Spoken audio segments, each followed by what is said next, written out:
for the Calgary Flames at the Vegas Golden Knights. The rematch from a couple of days ago in Calgary.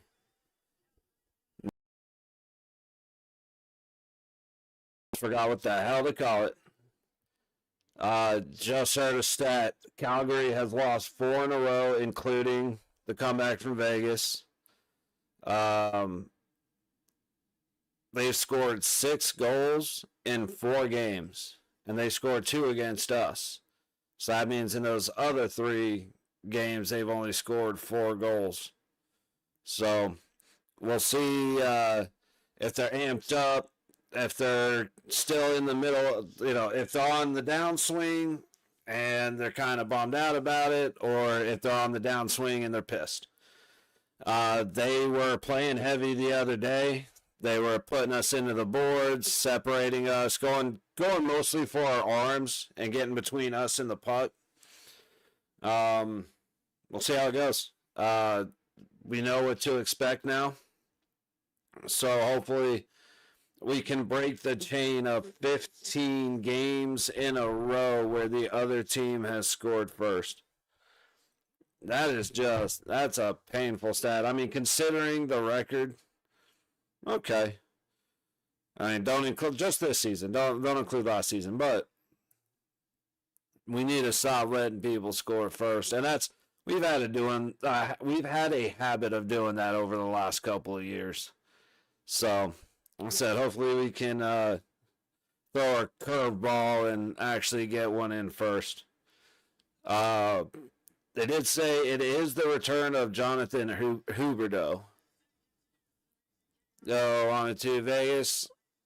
No shit, dude. I hate Albertans. But Huberdeau is that a Vegas player? No, that's Calgary. It's Jonathan Huberdeau, and I know the name, but I don't know much about him. But it's his first game of the season.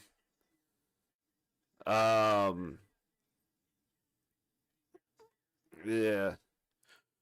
I need another win to sandwich Miami's embarrassing loss to Louisville. Dude, it's so funny. I didn't call it for Louisville, but I was talking to my dad before the season started. We were talking about Carson Beck, and I said, and he was excited about Carson Beck. I'm like, look, I'm happy to have a good quarterback, but he needs to avoid the mistake the last 3 quarterbacks have made, which is we go 4, 5, 6, 7, and 0, and then our quarterback throws 4 interceptions in one game. Well, sure as shit, Carson Beck throws 4 interceptions in one game, including one to end the game. But I was pissed. I stopped streaming at halftime because I was pissed, dude. Malachi Toney, back to return a punt. He catches it, starts running. He's got nothing but open field. They flag him and say that he called for a fair catch. We go back and watch, they show the replay. Even the commentators who are up Louisville's ass all game were like, yeah, that's not a fair catch. You can't do that. So not only did it take potentially, which Malachi Toney had a wide open field. So not only did it potentially take a touchdown off the boards, the momentum off out of the air, but they also flagged him and they lost yardage from where he caught it. As soon as that happened, I was so checked out. I watched a little bit of the second half, but I mostly just sat and did something else. I don't even remember. Dude, one of the biggest flops I've ever seen in football. Just the first unsportsmanlike conduct penalty. Guy runs up and shoves a lineman, and the lineman just kind of does one of those, hand on the shoulder, and just does one of those. And you see the guy's head. Literally from his shoulder push like this, he went and threw his head and fell down. They threw the flag. As soon as the flag came out, dude jumped up, started screaming. It was like, come on, man, that's pathetic. And then they called one on Malachi Toney, but they never showed it. So I immediately assume it was a phantom call because otherwise they show the replay. It was just frustrating as hell yesterday. Man, I hate they're doing the national anthem. Why are we on commercial break, dude? I swear that's Disney telling ESPN don't show if you're doing O Canada, then you can show the anthem with it, but if it's two American teams, don't show the national anthem. Especially if you're in Vegas. It's way too cool when they do it. Pissing me off.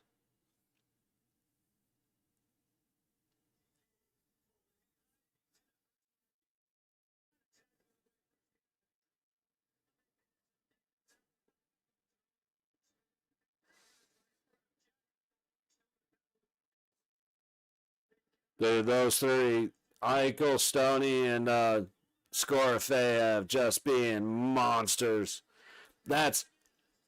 It's, I gotta remember the stats. We have the tied scoring leader, which was Dorofeyev. I don't know how the numbers have changed today because there were a bunch of games. But there was Pavel Dorofeyev was scored for leading or tied for leading in scoring. Eichel has 11 points, which leads the league, and Stoney had like 8 assists or something ridiculous. So we had score leader, a goal leader, assist leader, and point leader. We're getting ready to start. I was going to go through the scores, but I got a little too involved in talking about the last couple of games and then talking about Miami. Some of these scores are a little surprising. I could see today if anybody was taking multiple hockey games, oof. Because I could see how today might have cost some money. All right, so now it's Aiden Hill versus Dustin Wolf. So I would take. I don't know what the line is, but I would figure it has to be at least 5, and I would take the over.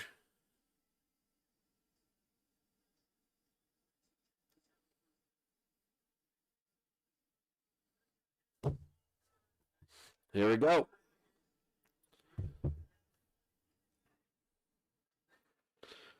Puck down low in the Calgary zone to start it off. Stoney battling for it, trying to get it up to Barbashev. It goes back down low. Eichel was already working his way back to the top of the circles. Theodore pinches down and keeps it in. Calgary able to fling it out. Ooh, it's just in. Onside, feeding it up front. I don't know if that was a good stick by McNabb or if the other guy just barely tapped it the wrong direction. I think it was McNabb making a great play. Wolf settles the puck on a dump, and Barbie behind the net feeds it out front, and it's score! Finally!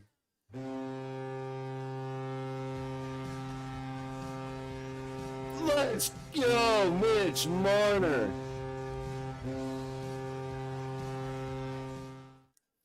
Where's my...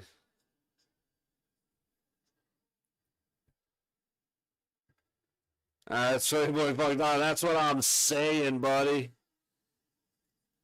It's a great dump in, completely misplayed off the back of the net. Barbashev makes a great play, feeds it out front, and Mitch Marner just beats.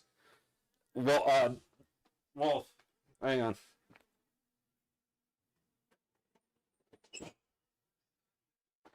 As nice as it is outside, I gotta try and keep it at least a little bit quiet. Yeah, I've got to put this back up here.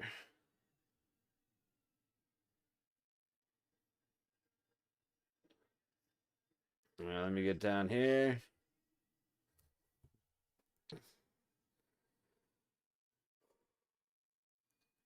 Wait for it. Scoring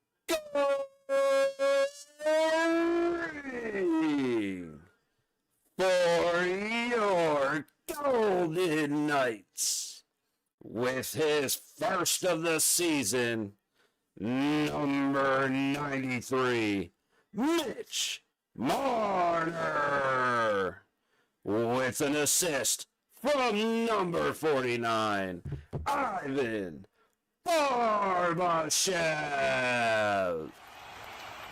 Uh,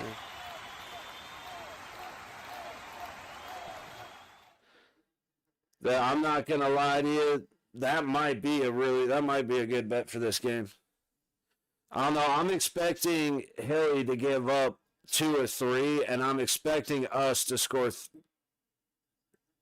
I was expecting us to score 4, like last time. So that's. Oh, we got a fight already.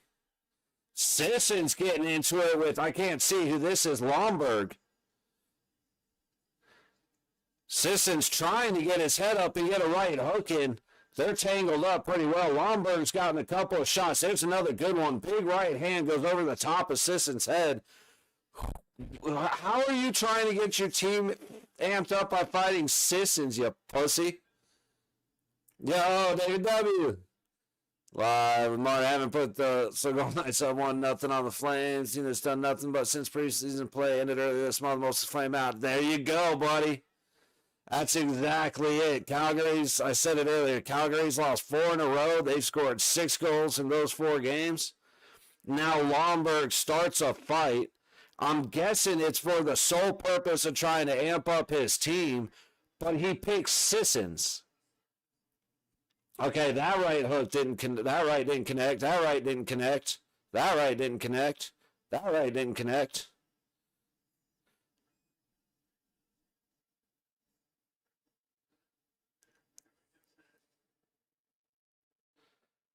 That's one of those like, oh, so you're gonna, it's you might as well go and start a fight with Pavel Dorofeyev, bro. Like, come on. If you want to fight somebody, fight somebody.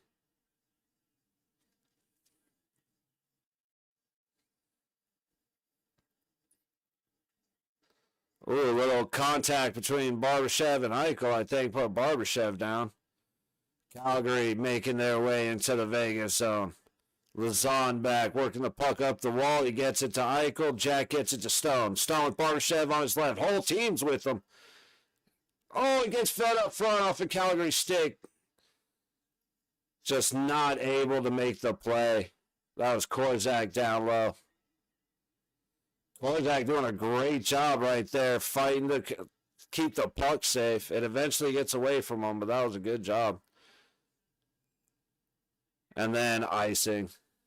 Barbashev pinned dude to the wall. Like, dude, I want to see the bowling ball again. I miss bowling ball fucking Barbashev.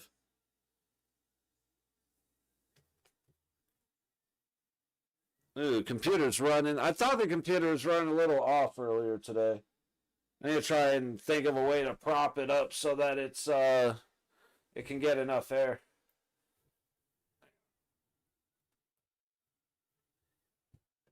Maybe this is the way to do it.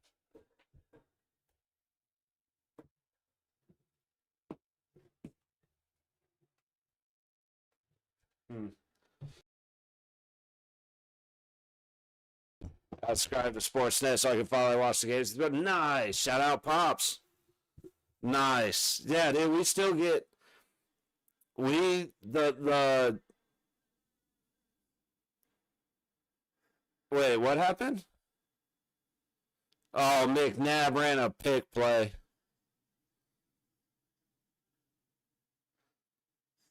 It looked like McNabb was thinking he was going to take the puck, and then it just all went to shit, but it is what it is. Yeah, I got to try. I'm trying to think. Oh, you know what? I know exactly what to do.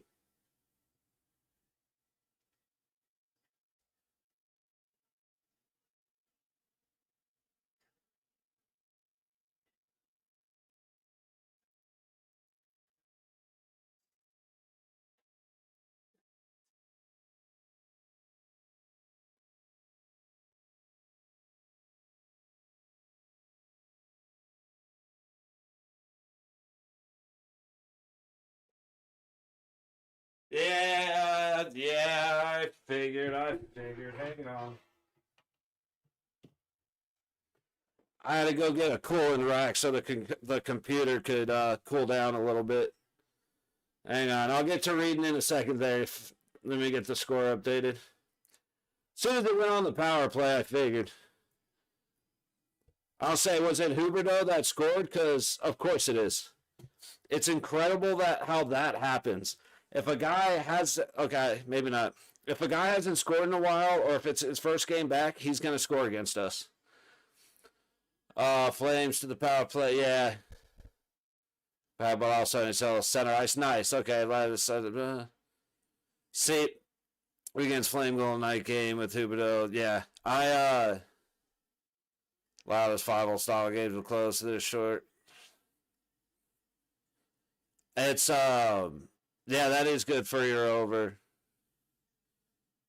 My brain's trying to catch up. See, we made sure that we had Sportsnet, like made sure it was included in the cable plan a couple of years ago.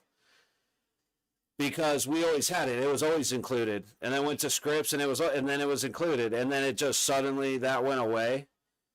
And we had the channel, but they blacked it out. They black out every game.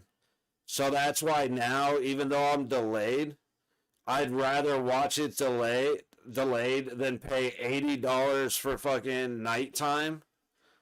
Like nighttime plus, because that's wild to me. Or, like ESPN plus. I got enough issues with ESPN and Disney and all that whole thing that I'm like, you know what, all right, we got a Vegas power play for delay a game. 15:21 to go in the first. Oh, yeah, that was obviously, they immediately pointed to him. Anderson into the box. Oh, sorry, I think I said 21. It's 15:12 to go in the first. Shots are 3-1 Calgary. Sisson's able to... Oh, wait, no, that wasn't Sisson. That was Korzak. They just said the name Sissons. They're trying something... Oh, no, that was Dorofeyev and Hurdle. Okay. I really do like this power play setup where they have all forwards.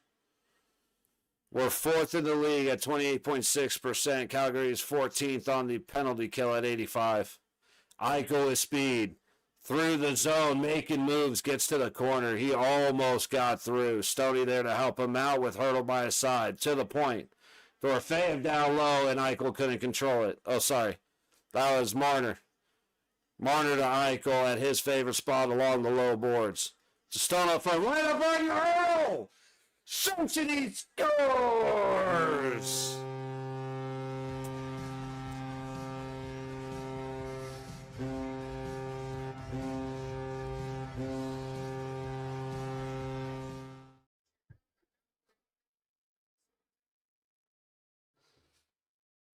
Yeah, this, like I said, I love this group. And we've been waiting for Hurdle to score. And it's just tic-tac-toe. You have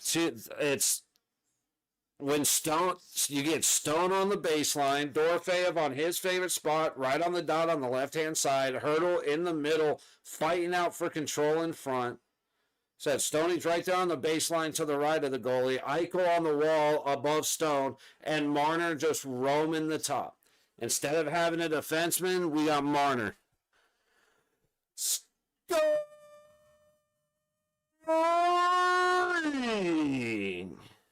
for your Golden Knights. Oh, I didn't realize there was another power play.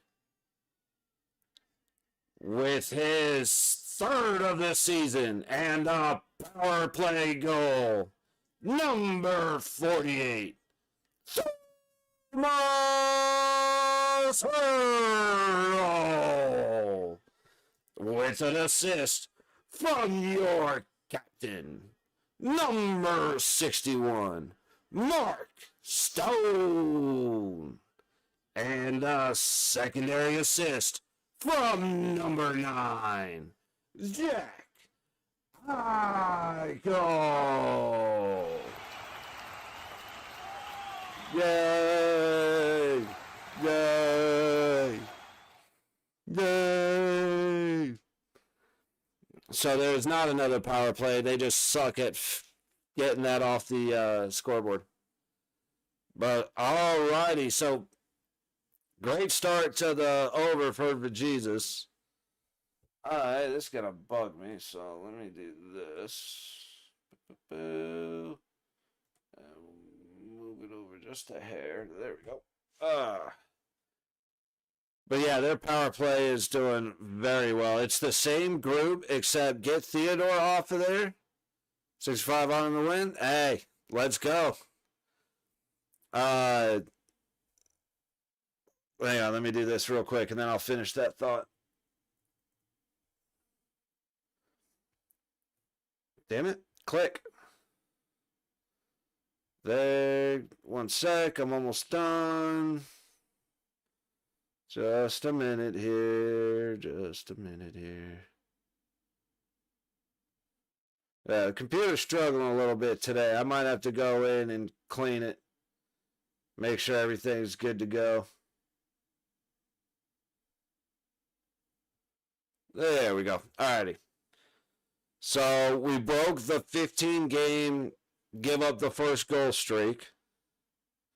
We got Tomas Hertl burying a power play goal from the middle. We do have the power play goal given up very quickly to Calgary, which it's one of those things. Like, typically, if we don't give it up right away, we're pretty much good. You know, I wouldn't even know what percentage to put that on, but it's one of those things where it's we're pretty much good if we stop the power play goal in the first 30 seconds.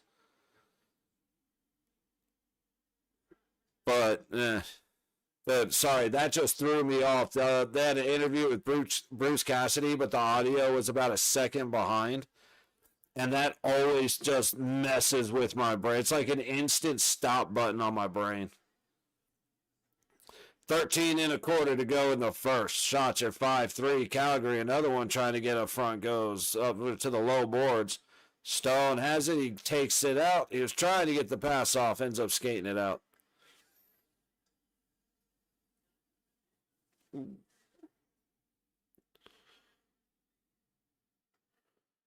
Puck dumped in. Calgary from behind their own net. Dumped in. White Cloud gets there first, tries to send it up the board. A little battle for it. Vegas has it. Quick moves, and we're able to get a little space. Hutton sends it up the ice. Tipped in. Dorofeyev trying to put a body on somebody. He's too little to be doing that, but he did it, and I'm proud of him for it.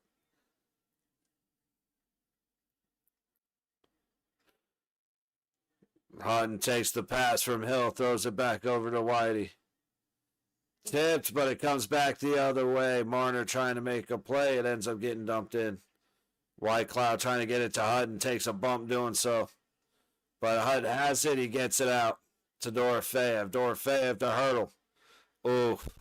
It might have gotten tipped because it was bouncing. Good pressure to reset Calgary as they enter the zone along the low boards. Ooh, Korzak just flat out fell over, and then we have another fight. Dude, Lazon. Let's see how Lazon does. I thought that was Korzak, but it was Lazon. And he's trying his best to fight, but Ames fan here. Let's have a game, my guy. Hey, you know what, Boot? Let's have ourselves some fun, man. I will talk a little bit of shit about Lombard fighting with Sissons. Just a little bit, because it's Sissons. Like, I'm curious what started this. Oh, was Korzak going to White Cloud's defense?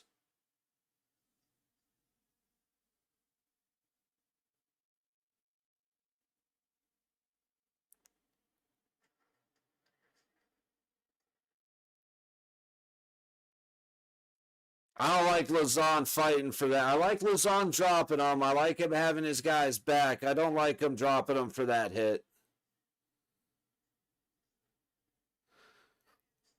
Especially with Lazon, because we got some little dudes fighting. Like, can we get... What is that punch, dude? We're going to run for the playoffs equally, probably more for Team Tank. So, win-win. Hey, there you go.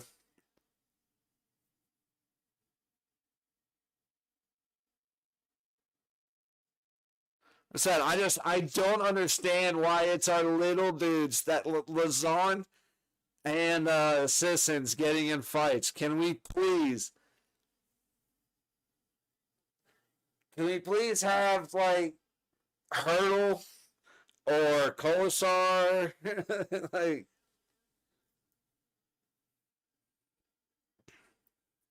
just good Lord, man. Face off to the left at Hilly. Shots tied at 4 apiece, 11.5 to go in the first. Shot from the point by Calgary, hits a body out front. Puck below the net, fed out to the point. Fought off by Hill. Up to the high boards. Calgary able to get possession for a moment, but it's out of their control and out of the zone. Eichel, hell no. Eichel's soft, bro. Eichel's my boy, but oh, Sod breaking in. Oh, good recovery by Calgary to get 2 sticks back. Get Marner in the ring? Shit. It's like, bro, how we went from our enforcer being Ryan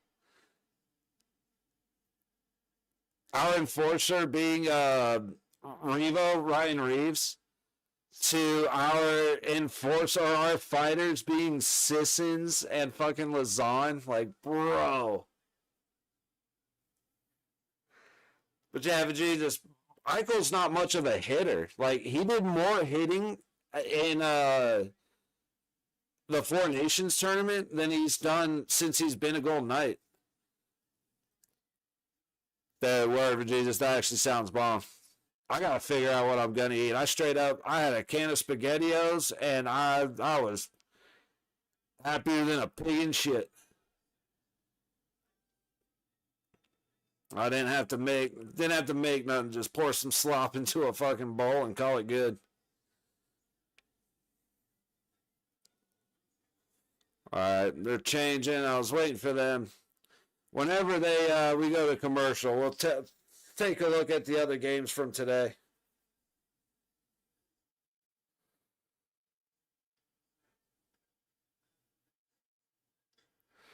McNabb feeds it back behind the net. Theodore up and out of the zone into neutral. Get back on side. Barbashev. Eichel did a good job getting on side. Barbashev just had a weak pass across the blue line. Calgary dumps it down, and we have an icing. Face-off coming back in front of Wolf. You say potatoes, sometimes I can't spaghetti, all you need, but dude, seriously, like, when I was in, or hot dogs, right? Dude, when I was in, like, my senior year of high school, I worked at a feed store out here, and when I was a freshman in college, I worked at a feed store in Flagstaff. And it's, hay and horse feed and all that shit. And whenever I went out on deliveries, like, every time, can of SpaghettiOs from whether it was the grocery store or gas station, whatever I got, it was always grab a can of fucking SpaghettiOs. You don't have to cook them. Just basically fucking drink them as you're driving down the road. That shit got me through a lot of times. A lot of jealousy, a lot of haters. Yeah, only guys when you lose to the Oilers. Hey, Boot, you know what? I hate us when we lose to them too. He's always so asking about. Yeah, no, outdoor boys are dope, Jesus. But yeah, like, Boot, for the most part, like, when it comes to Calgary, my opinion is very much, I don't like you guys. I don't care for you guys because none of your guys play for my team. Otherwise, I would obviously care. You know what I mean? And that's how I feel towards most of the league. I keep an eye on my guys that I like that were Knights. So, like, Nate Schmidt, Logan Thompson. I like, the other day in Buffalo, Alex Tuck scored. I love seeing Cody Glass doing well.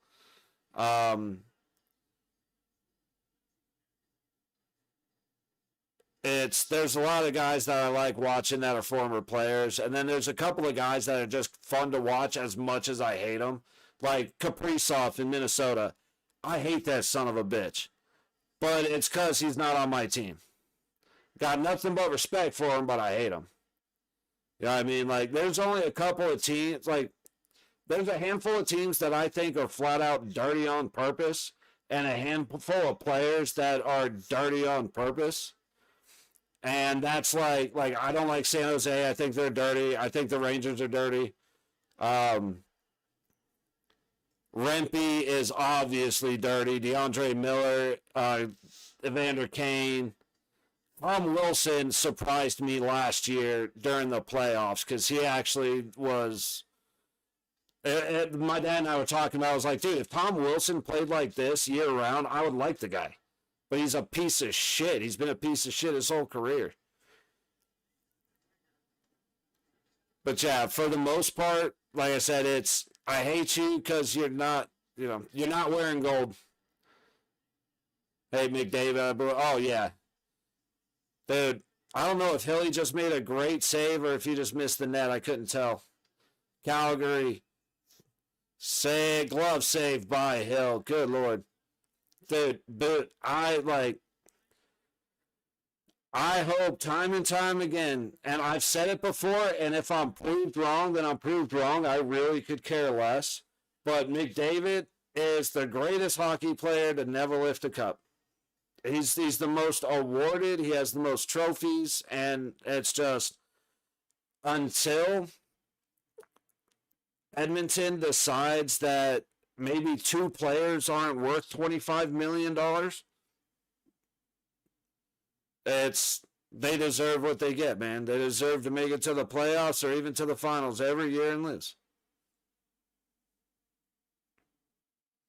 And I'll sit back and smile the whole way. Like, dude, they shouldn't have made it through LA.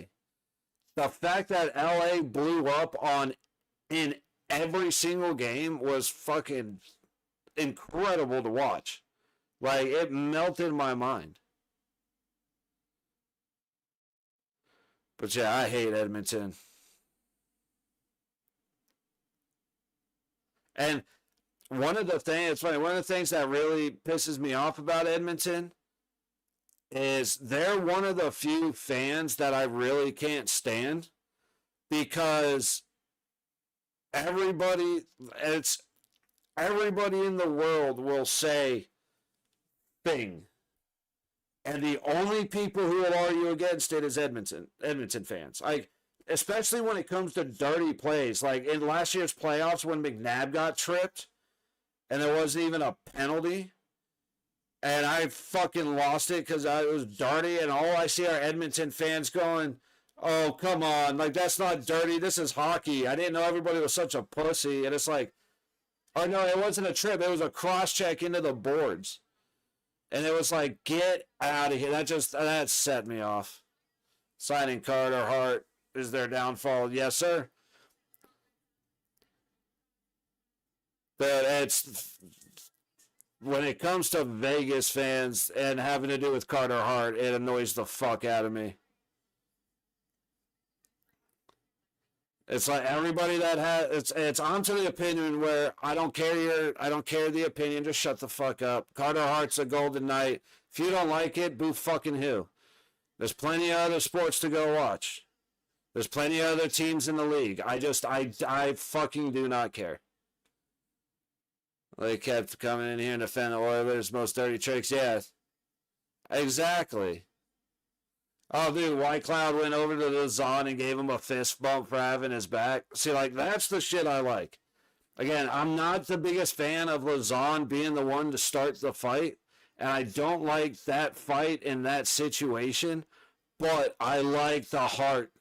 Like, I liked Lazon since preseason because he was hitting the shit out of everybody, and he wasn't afraid to get in a scrum, and I have liked him all season. Again, I'm not 100% in favor of that fight, but I'm 100% in favor of Lazan doing what he's doing. Fan base and stuff, world Canadian media is so gross on top of it. Yeah.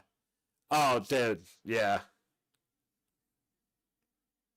I'm not going to lie, whether that has to do with hockey or literally anything else going on in the world, all I got to do is flip on, Canadian media, and I'm like, woo-saw, okay. I'm all right, because I don't have to listen to that shit. It's like every now and then I go and listen to some stuff, and I'm just like, oh, thank goodness that I'm not forced to hear this shit. And then I go about my day with a smile on my face. So I never watch it. And my dad just switched to YouTube and see that most people have switched to YouTube. That's like my dad. My dad, it's especially over the last 5 years since 2020, it's been an awakening of like, wait a minute, just even conversations I have with my dad have gone in very different directions than they used to. And a lot of it is because getting away from the bullshit and just finding people that are like, all right, here's this, make up your own mind.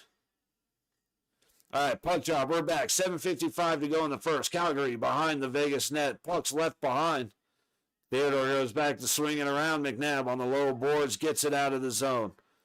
It is immediately picked off. He went for the stretch pass and it got grabbed. Great move by Calgary, you son of a bitch. But eventually picked off by Colasar coming back up from behind.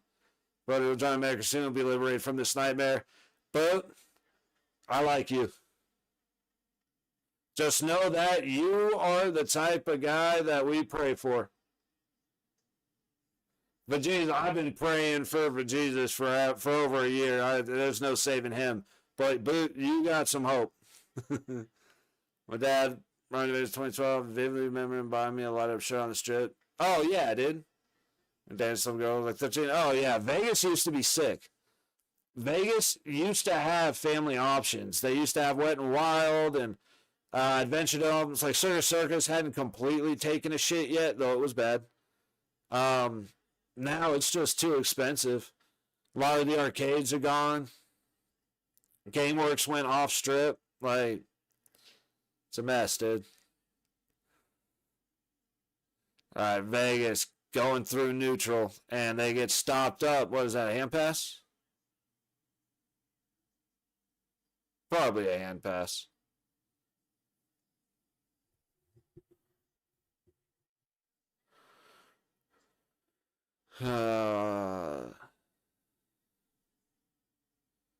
The Sod had a chance of that. I thought he was a little bit faster. I don't know if he had a chance charging towards the net, and he just got beat. I thought he was a little bit faster than that. I don't know if he was just going off his back foot, and Calgary had a little bit better reaction, but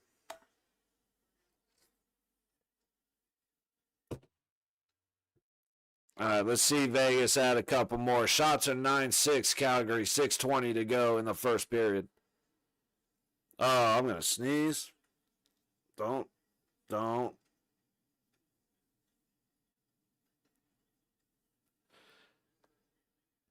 Okay, Calgary in neutral, feeds it up ahead.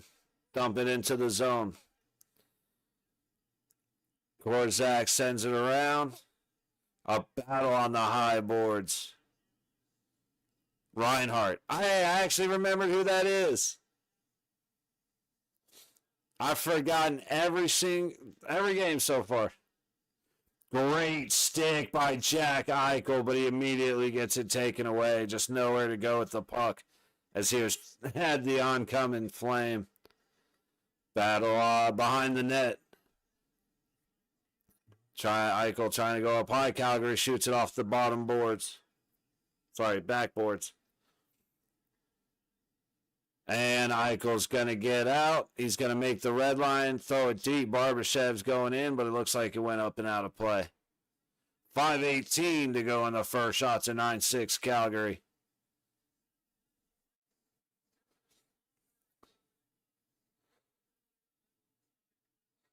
Dude, it's, again, love Sissons. I really, Sissons I'm cool with. He's a little bit small, but I do like him. Lazon, I am a big fan of. I knew nothing about him this year. Like I said, until the first preseason game.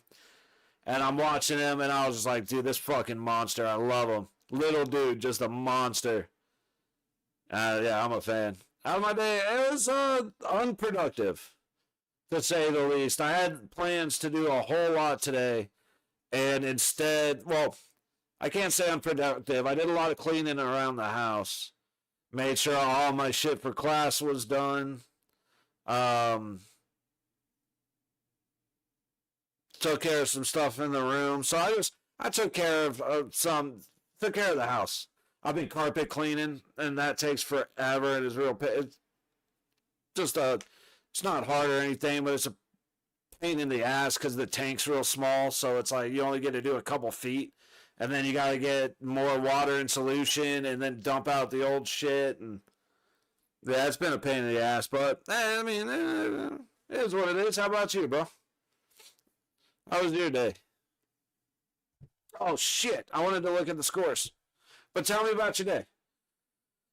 And I'll read it in a second when I get done going over. All right. So 4:23 to go in the second period. Avalanche leading the Bruins 2-1 in Colorado. 2:03 to go in the second. Hurricanes leading the Kings 3-2 in Los Angeles. Penguins and the Sharks at first intermission are 0-0. Earlier today in Buffalo, Sabres beat the Panthers 3-0. In Ottawa, Senators fall to the Islanders 5-4. Oilers and the Devils take it at home 5-3. In overtime in Toronto, the Kraken beat the Maple Leafs 4-3. Final in Montreal 4-3, Rangers winning. In overtime, the Wild lose to the Flyers in Philadelphia 2-1. In Columbus, Lightning lose to the Blue Jackets 3-2. Dallas Stars lose to the St. Louis Blues in St. Louis 3-1. And the Jets stomp the Predators 4-1. And we got a fucking goal that I didn't get to see.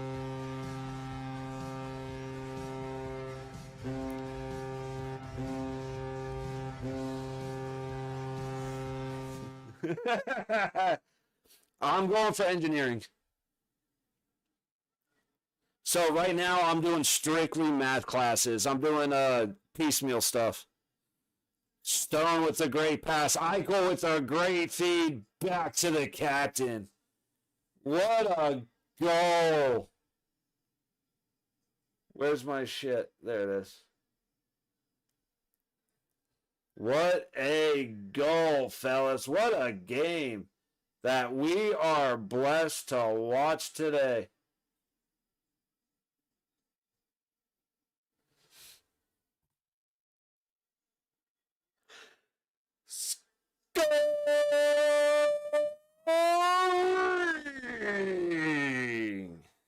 For your Golden Knights with his first of the season, your captain, number 61, Mark Stone, with an assist from number 9, Jack Eichel. No, no, no,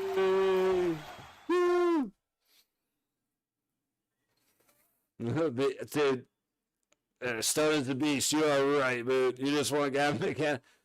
But the way we've been able to build our team, oh, dude, Lazon's going to the box again. He's calling out a flop. There's too much going on.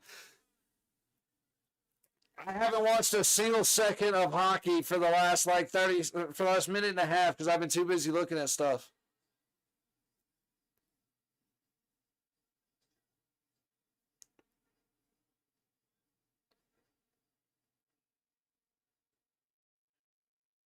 No, Lazon, you can't be calling it a flop for that, bro. You cross-check the shit out of him. Good Lord. Play the submission. Hey, here's where we get in trouble. David W, because we got to have a stepped up penalty kill right now.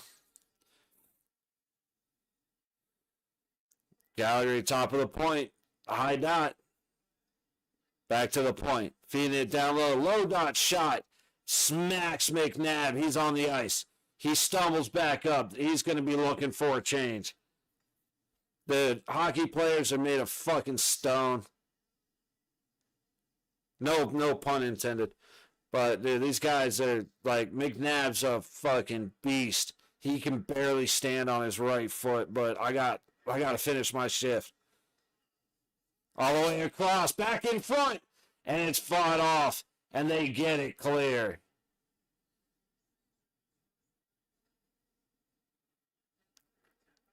Yeah, it's big shot. Goes off the hill into the low corner. Vegas can't clear. 3:10 to go in the period. 50 seconds on the power play, and a great stick. Sends the puck all the way down to Wolf. So far, with less than 40 seconds to go, there. All the way down in the high boards. And we got to start. So the audio is just ahead of the game, so the whistle comes before the puck is stopped.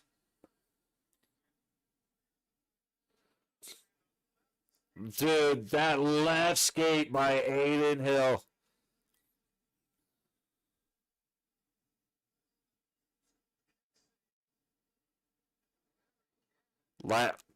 Said, I have spent so much time. I am absolutely, I won't say I'm an Aiden Hill hater, but I'm still pissed we kept him instead of LT.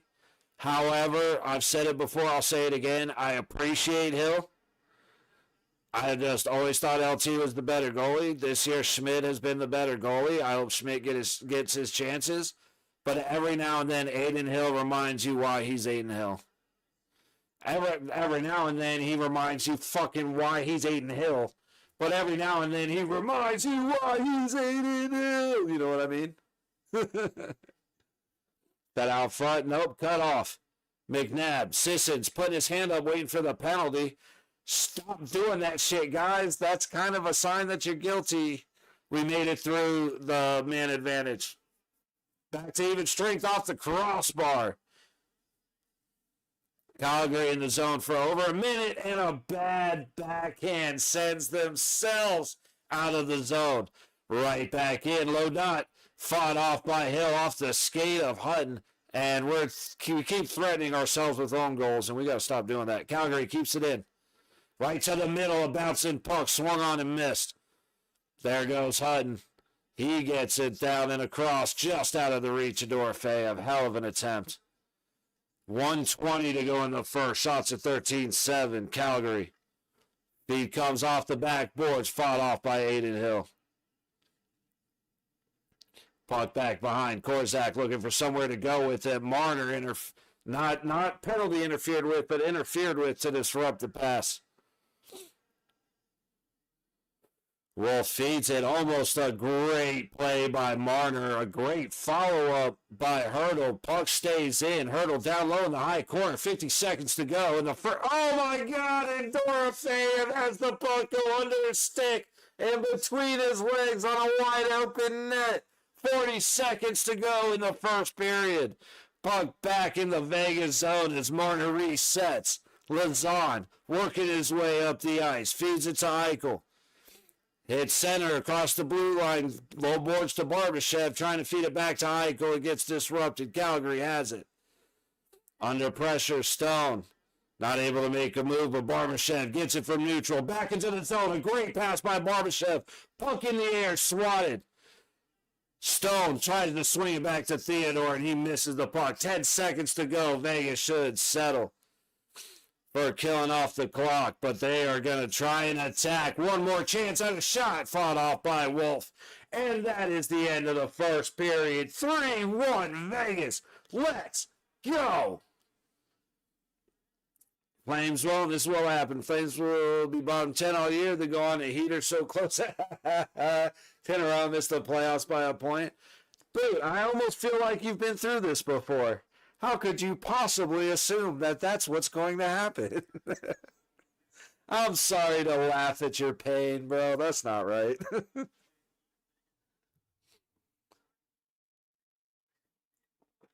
Fuck, man, that last minute of hockey is, especially when there's no stoppages and you get just a strong 60-second finish to a period. Fuck, that's exciting, man. I love this game. Absolutely love this game. But all right, John, we're going to do the typical thing that we do. So next period, I plan on hanging around because one of the games should be towards the end. Second intermission, yeah. So no other games are going right now. Everybody's in intermission. So I'm going to take the time to go have my smoke. Plan on being able to watch something when we get through next intermission. We'll go all the things so bad about a shake-up at some point next 2 weeks. We'll get in the regular season. Yeah. It's fourth. There's no team in the league. Damn, dude. Wait, you guys picked Sam Bennett and then sent him down to Florida? Oof. Celia, this is some great hockey. Especially as a Golden Knight fans, when we're in the lead, it is fantastic hockey. Appreciate you popping in. I said, since everybody is on intermission, this is a good time to grab a snack, grab a drink, check out the intermission reports, get caught up on the games that you missed earlier.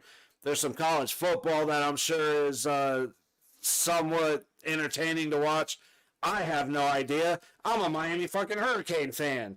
This week, good football doesn't exist. I am still mad. But I'm going to throw on some music. We're going to hit the intermission screen, and then in about 10 to 12 minutes, we'll come back, get set up for the start of the second period, all right? So hopefully, you know what, let's filter this. Let's actually get some mood music going. What do you got? Let's see, happy, dramatic. Let's do calm. We'll rock the calm music. Most recent pick number one. You mentioned Canucks Slayers just first overall pick. Oh shit, what's going on? Oh, Windows update. That's why my computer's been running like shit. That makes sense. All right, y'all. So I'm gonna start this up, and like I said, y'all hang out, enjoy. See you guys in a minute.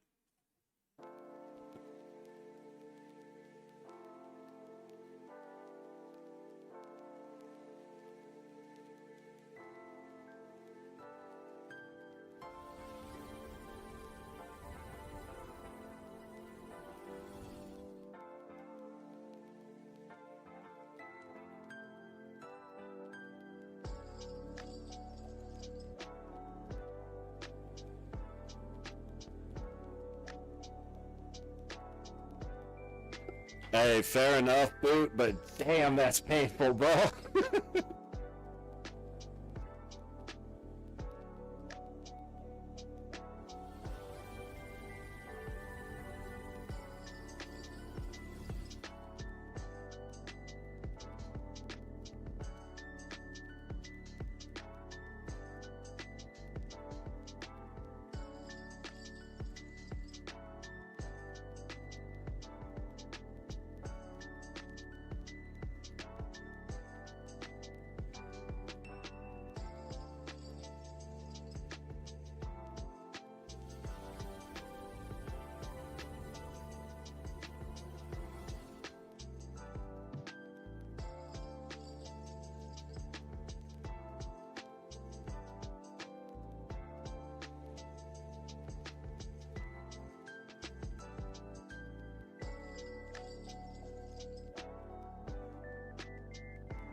All right.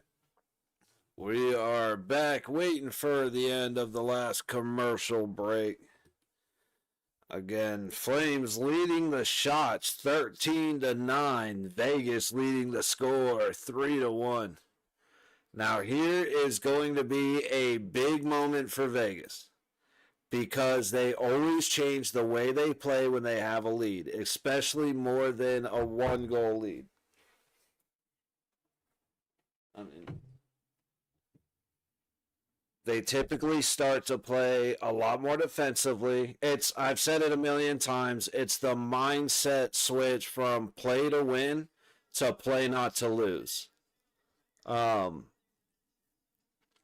It's going to be real important for them to come out hungry and attacking, wanting to get in the zone, trying to get the puck deep. Typically what they start going to, like I said, right about now, is the short shifts, defensemen bail out, let them, it's almost like a bend don't break thing, like let them have time in the zone, just make sure you're shutting down shooting lanes, which eventually always goes bad, because you just can't let them run your zone.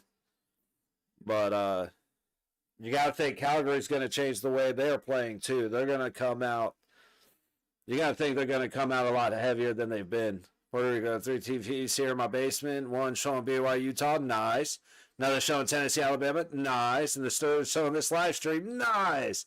Word, I appreciate that. How's Tennessee, Alabama doing right now? The last thing I saw, I came in and got ready for the stream right when Tennessee threw the 100-yard interception.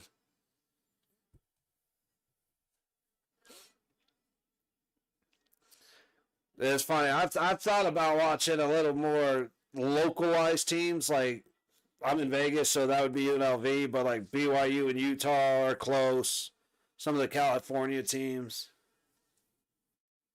I had a buddy, actually, a guy I played football with in high school, had a pretty good career at Utah back in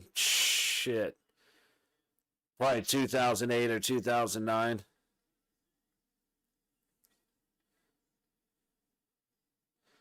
I can't remember his name. Anyway, puck is live.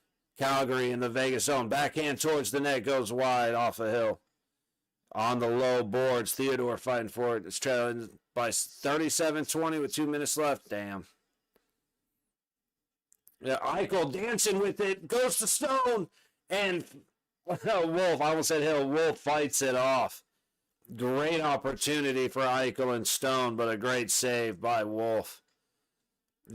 Oh, Eichel throws it towards the net. It goes wide off the back. See, this is what I'm talking about. They're being aggressive in Calgary's zone when Calgary has the puck. That is big. And immediately turn in and strike. Just start driving into the zone. But yeah, after that interception, I knew it was over. So I'm a Miami Hurricane fan. Yeah, like, thank goodness there's no bridges in Minecraft. Last night was a rough night. All right, Flame back. There's a puck back behind the Flames net. Battle for it on the low boards. Marner has it in the low corner behind the net, looking for somewhere to go under heavy pressure. Gets pushed over. He comes out with it. Feeding it towards the net. Wolf fights it off to the high corner. Hurdle up the high boards. Marner looking. Feeds it down low to Dorofeyev. The high dot feeds it out front. He just misses Hutton, who was creeping in on a wide open net. Cancel the live stream Miami last night before halftime. Yeah, absolutely did. But see, it was because of the penalty for the fair catch that Malachi Tony got. That was absolutely not. Well, fighting off the puck. That was absolutely not a fair catch. And that one pissed me off. Puck fed down low, fought off in front, a lot of bodies. Calgary finally gets out of the zone. This is exactly what I was talking about for the Golden Knights. Calgary finally gets some space. 2-on-3 if they hurry from the low dot. Shot goes off of Aiden Hill as Carlson goes into the net. Bad call to roughing the pass on Beck's interception. Yeah. That, like, the officiating was horrible, as it has been in every sport for years. That should have been a trip. McNabb just got put down on his face. But yeah, but see, it's Malachi. I don't know, the situation, like all of it was bad. I didn't like any of it. And that first unnecessary roughness, number 24, I think it was, for Louisville, that was the biggest flop I have seen in football in a long time. Barbashev over to Eichel. Eichel trying to get in front, and he can't get it back to Barbashev. Tries to get it to Stone, and Stone puts it off the backboards. Korzak at the top. Over to Lazon. Eichel, Lazon from the high point. Shoots, hits, skates out in front of him. Korzak shoots, and he scores! Let's go!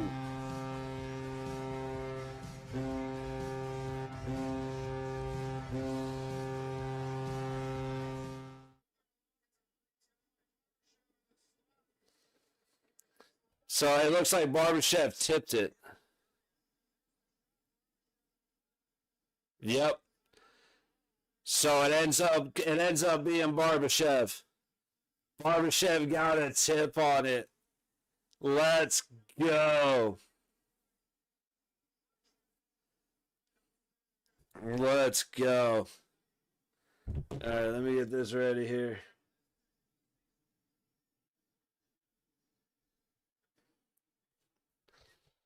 Gotta wait for the assist to update.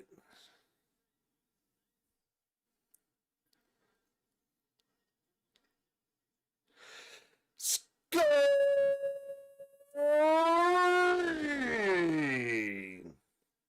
for your Golden Knights with his second of the season, number 49, Ivan Barbashev, with an assist from number 6, Caden Korzak, and a secondary assist. I don't know Lazon's first name. Lazon. Oh shit. I should know that by now.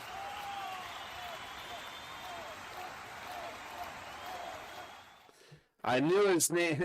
I knew his name at one point, but I can't remember his name now. That's a play. Oh, yeah.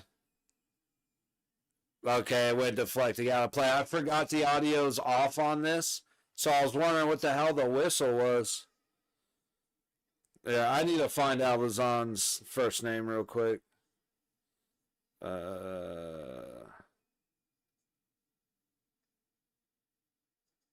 Jeremy.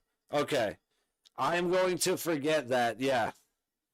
Yeah, I like him. That's why I'm like, man, I know I've looked up his first name a bunch of times. For whatever reason, it's just not sticking.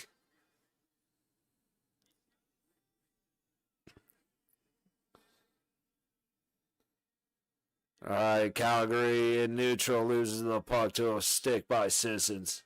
Headed up, Sissons on the low board. Saw it across the way, can't get the feet through. He fights forward for the puck, but it's swept out away by Kolasar. Big shot from the point, hits bodies. Kolasar dumps it down low to the high boards. Puck fed down low, but Calgary takes it. It's my first name.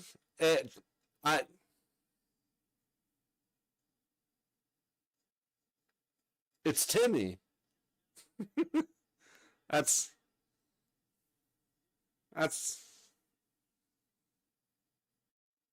my first name's Tim.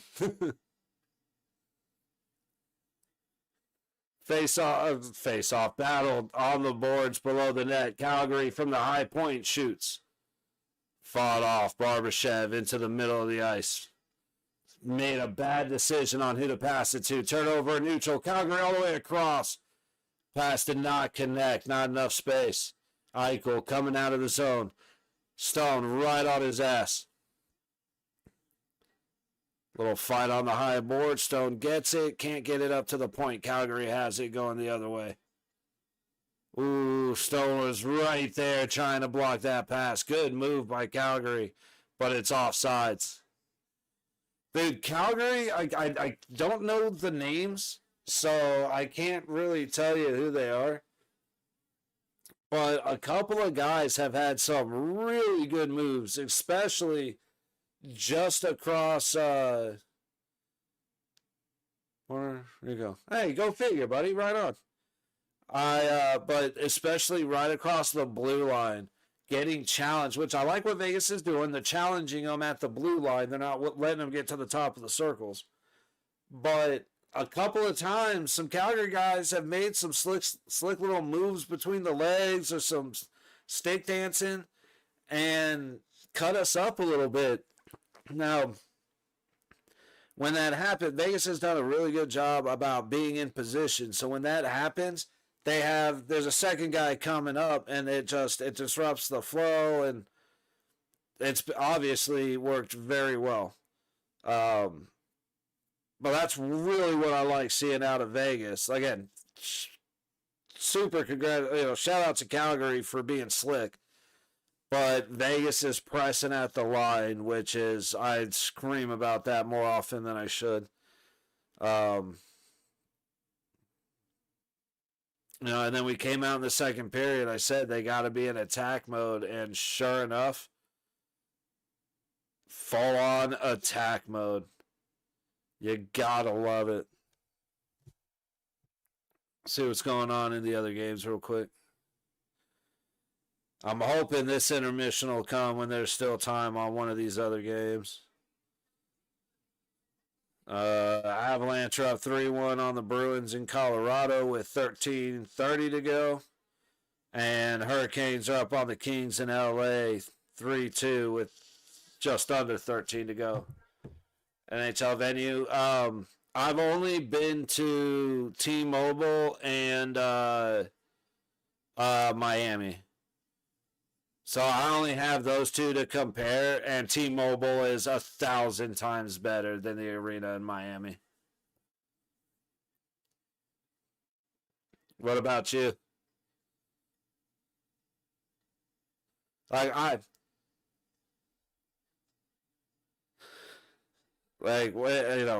Especially after a couple years in when they started really investing into the pre-shows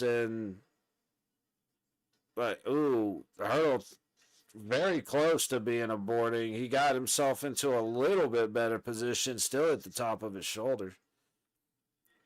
Calgary circling back in their own zone, under pressure. I love it. Keep it up, fellas. You've got the bigger gas tank. Calgary into neutral, turned over. White Cloud out of his own zone, catches Marner. Dump deep, Dorofeyev going in after it. I hate this angle. I can't see anything. There we go.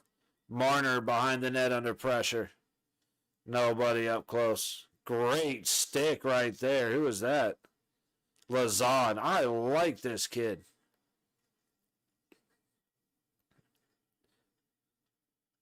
Puck down on the low boards. Calgary comes away with it in the Vegas zone. Lazan fighting for it, trying to get some help by White Cloud. Bridgestone, right on.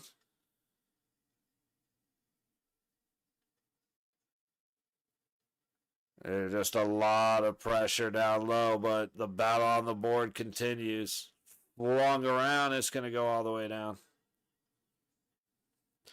But homeboy broke his stick as he goes down to play it. He had a... Damn. What a series of events that was, but no goal. Carlson up to the point, high point. McNabb tries to put it towards the net, and it gets swatted away all the way down, and that'll be icing.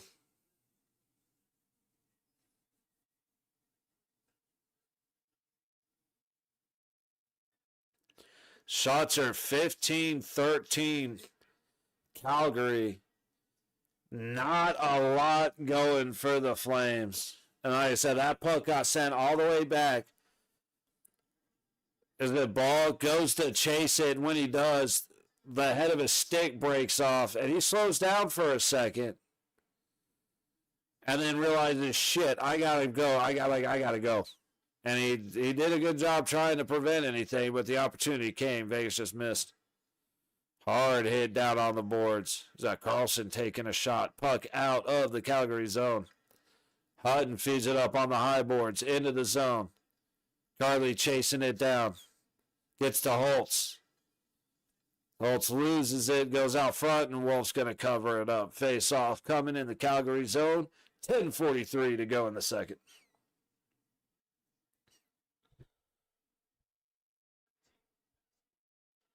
No update yet in the other scores. They're both about halfway through the third period.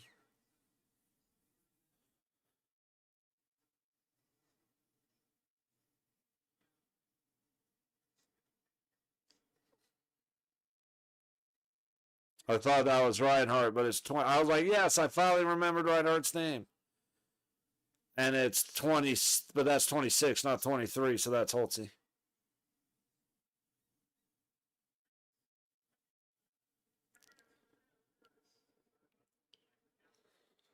Right off the face-off, I missed it, obviously. They decided to film that face-off from below the net for some reason.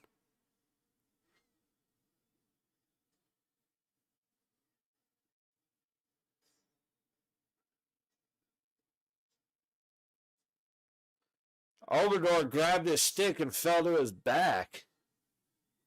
Whatever.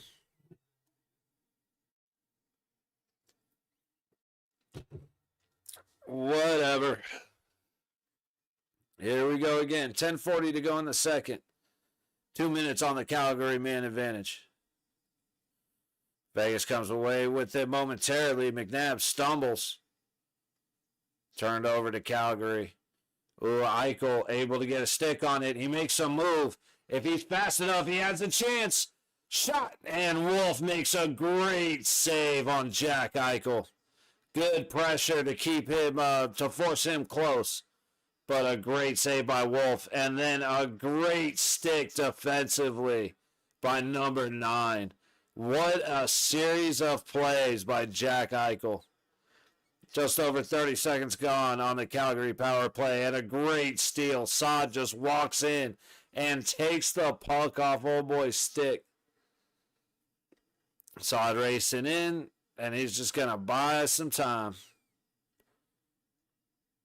Perfect. Calgary back into the zone. That was questionable as an offsides. Fed up to the high wall. Calgary to the point. Down to the low board. Cycling all the way down. Trying to feed it back up top. Low point. Back to the low boards. Back to the low point. Back to the low. Jesus, they're just cycling down the low boards. They finally get some space. Baseline trying to feed out front. Puck goes into the air.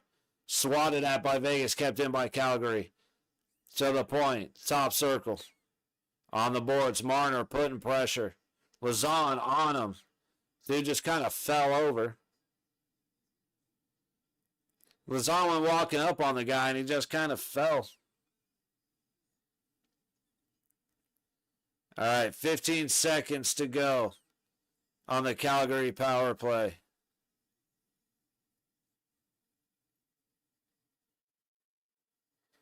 Theodore back. He's going to chuck it down the ice. It goes on Wolf, and we are back to even strength. Stretch pass all the way down. Makes it to the Vegas blue line and comes back. Calgary goes in. Theodore throws it out. Kept in by Calgary. Down the low boards. Carlson with Riley. The pass was sloppy. A lot of good pressure from Calgary. If Carlson was weaker on his skates or wanted to flop, he probably could have gotten the tripping goal. But he skated through it going for the goal. That's we've had guys that have had questionable reactions to things. I can't stand that shit. Oh, Kings tie it up 3-3 with 8:58 to go in the game.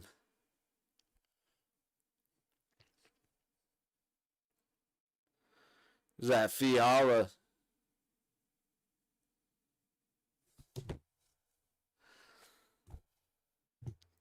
I don't know. Oh, that's right. I'm streaming off the laptop, so I can actually check that game.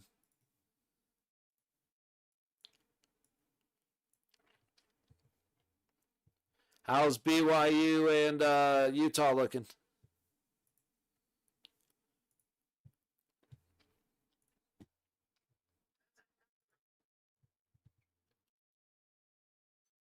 Damn, dude. Carolina has 37 shots to the Kings 27. That is how you let. I mean, this had to be a fun game to watch. Straight up. Anytime you're getting more than 60 shots in a game,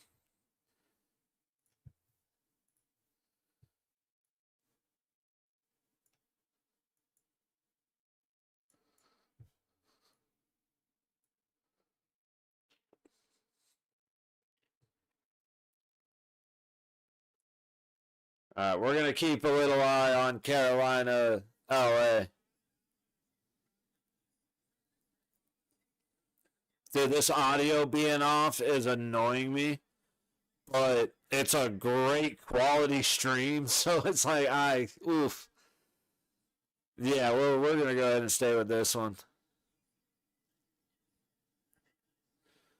Oh, miss passed.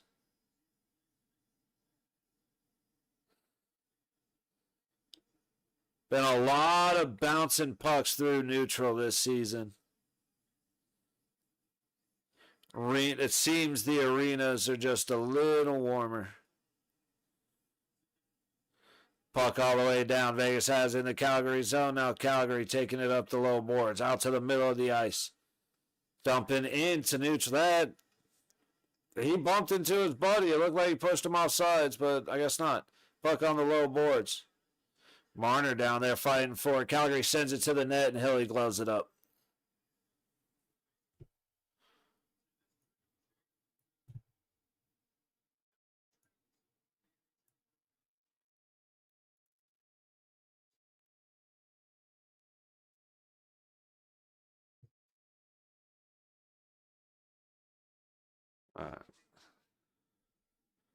That still might be taking up a little too much screen, but we'll see. You know what? Tell you what, that's taking up too much screen. I'll check back on. We'll probably bring up Carolina and LA when it gets down to like 3 minutes or so. Meanwhile, 7:45 to go in the second period in Vegas. Shots are 16-15 Calgary. One shot for them, for the Flames on that power play. Sissons dumps it in. Not very far. Calgary shoots it right into Theodore's shin. But they keep it in the zone on a bouncing puck, swing and miss. There's that speed from Sod I was expecting earlier. He must have been going off his back foot. Great keeping. Who's that? Stoney, of course.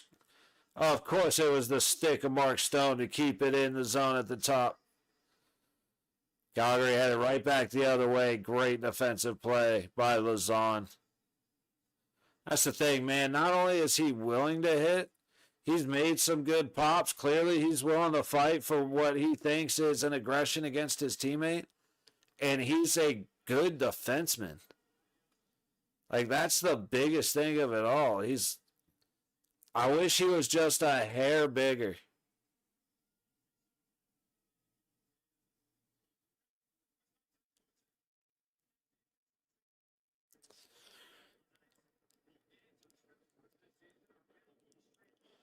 That Nighttime Plus pissed me off because it's $80 last year. I don't know what it is this year. Last year it was $80 for the year. When there were 22 games left, they were talking about, oh, hey, come get this great discount at only 50, it was like $50 a year, $60 for the remaining of the year. Like it was like a quarter of the season for more than half the price. It's like, dude, get out of here. How do you not just prorate them by game? They're $1 a game.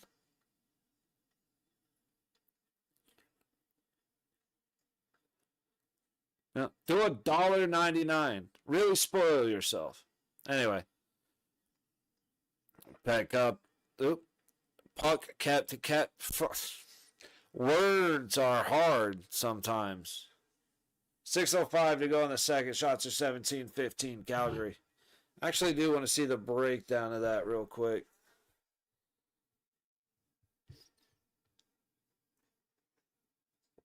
Yeah, Calgary with 4 shots this period. Vegas with only 6. Face off coming to the left of Aiden Hill. I dig the shit out of that helmet. He's got a Gila Monster helmet, so it's a great, like, got really stylized and mean and aggressive. The eyes are sick, the teeth, the claws, like, dude, it's dope.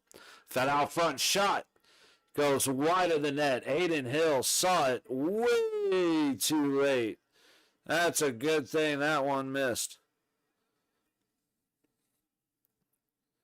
Meanwhile, fed backwards, Calgary out of their own zone. At the red line, dumps it in. Hill unable to slow it down, but it comes up the boards, and Riley Smith gets it across the ice to Korczak. Korczak dumps it in. Carlson chasing. Calgary gets there first. Holtz and Carlson on the boards. Carly tries to feed it out front, and it's gloved by Wolf. 5:12 to go in the second period. All right, let's see this.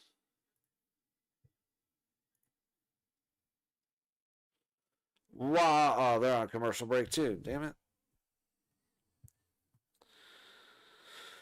Avalanche and the Bruins are under 4 minutes. Colorado leading 3-1. Monday night, yep. Will Carrier will be in Vegas. His jersey will be right there.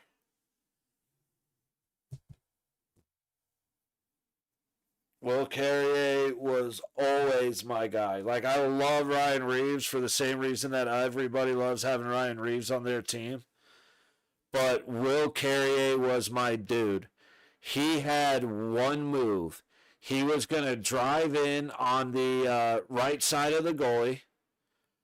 He's going to lean and put his left arm out as he makes this round cut and goes right in front of the net. And none of you motherfuckers are going to stop it. Like, he did it his entire career in Vegas. And, like, he at least got it on goal 85% of the time. And 10% of those misses were him losing control of the puck with, he was just one hand out and he didn't quite get that the toe on the toe on the ice. The other 5% were actually defensive players able to get a stick on it. Like, I don't know how it's been in Carolina. I haven't watched enough, but that is my dude.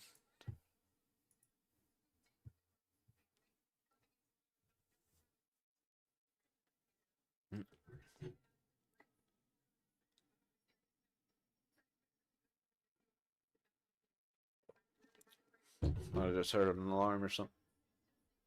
I did.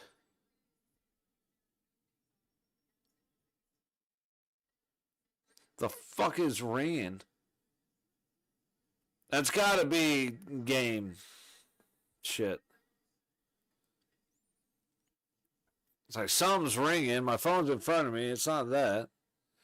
Great steal. Vegas shoots. Dorofeyev off of the low dot. Fought off by Wolf.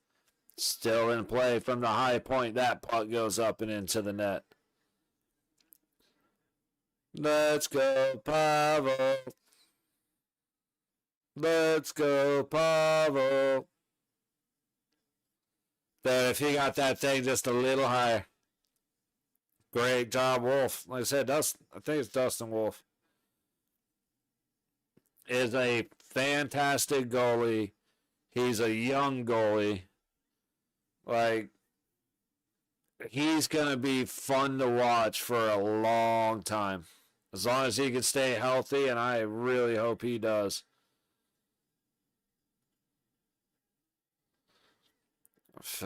Calgary works out front. Great job avoiding the hit. I think that was Dorofeyev trying to throw a shoulder. It was. Puck in the high corner of the Vegas zone. Hurdle ends up with it. Circling back. Throws it out and it clears the zone. Dorofeyev able to get it a little further, but not much. Another turnover. Marner in. Tosses it to the corner for Dorofeyev to chase. He bumps it around the net. Taken by Calgary. We're getting a little slower in our aggression in the Calgary zone. Shots are 17-16 Calgary. 4 minutes to go in the second period. Keeping an eye now on Carolina and LA as they inch towards 3 minutes to go in a 3-3 game. Shots in that one are 39-28 Carolina. Colasar into the zone. Trying to pass it across. Can't get the feed through. Recovers though. Ooh, I wish he would have gone for the backhand. He tries to feed it to Saad and is picked off. Going back the other way. Centered. Good stick by Hill to disrupt that pass. Might have been a little too far out in front of him anyway, but don't risk it. Chase down Sissons. Ball fighting off Sissons.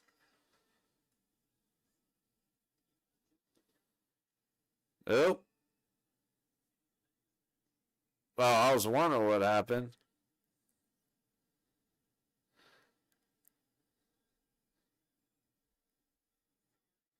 Ball's a bitch.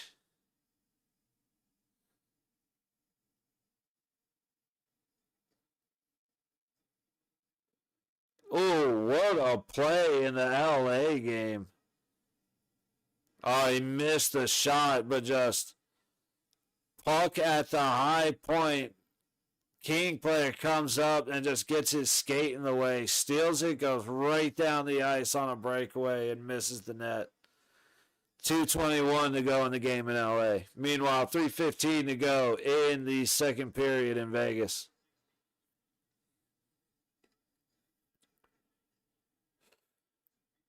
Puck's going to go all the way back, but it was touched, no icing.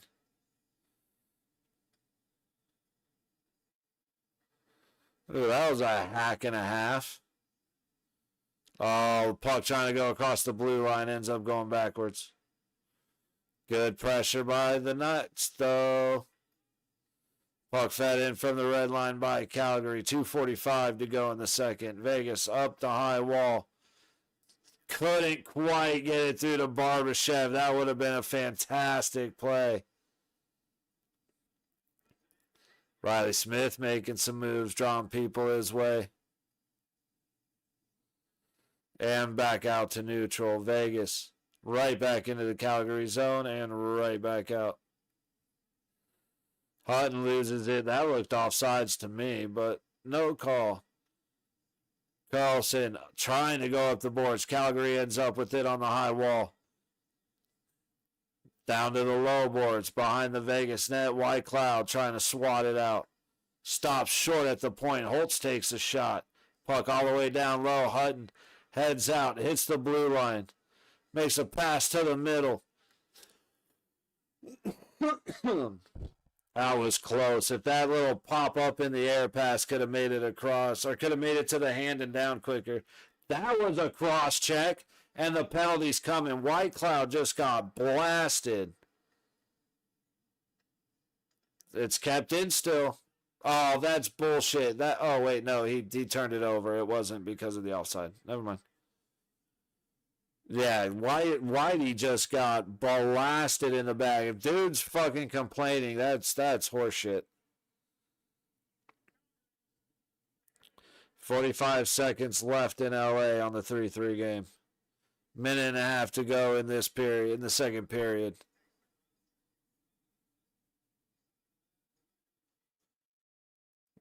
I'm not sure what he's complaining about there.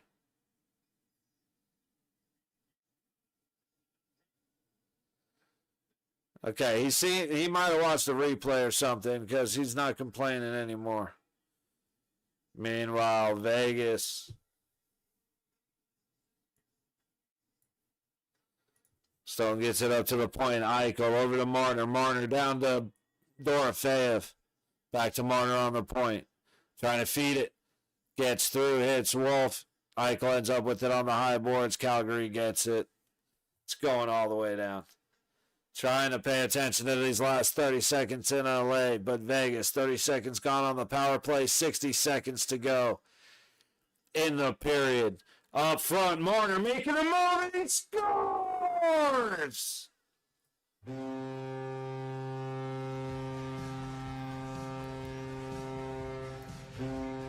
Mitch Marner getting his second goal.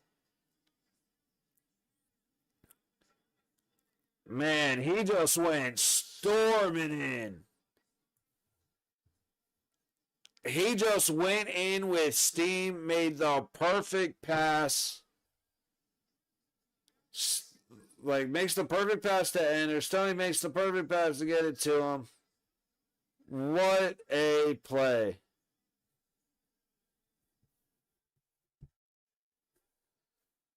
Absolutely, David, they do. Scoring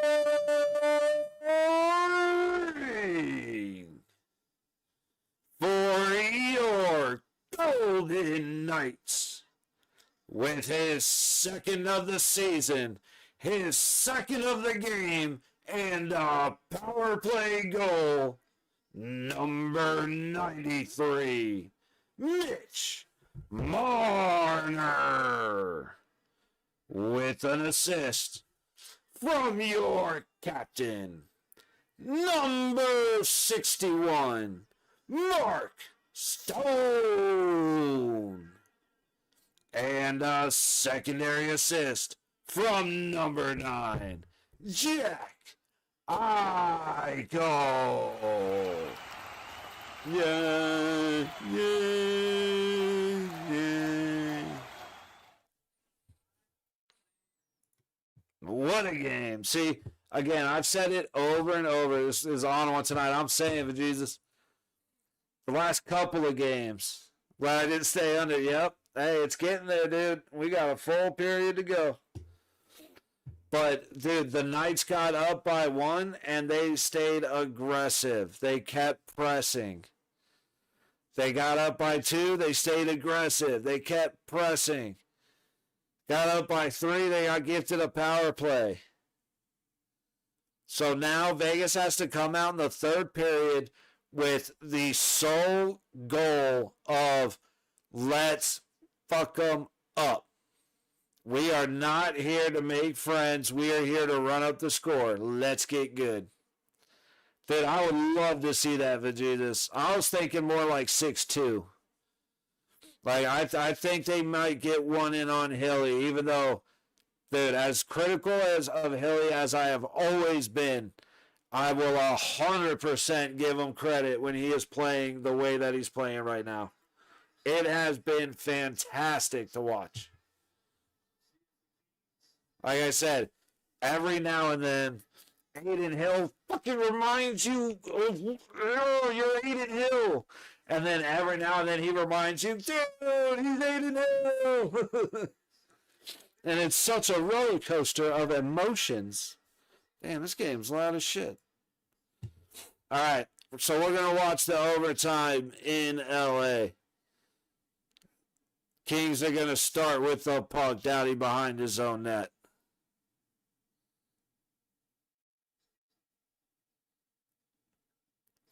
Kings into the neutral. That was a bad call, in my opinion. I mean, hey, you know what? If Dowdy's not bitching about it, he must have pulled it off sides. I didn't think he did.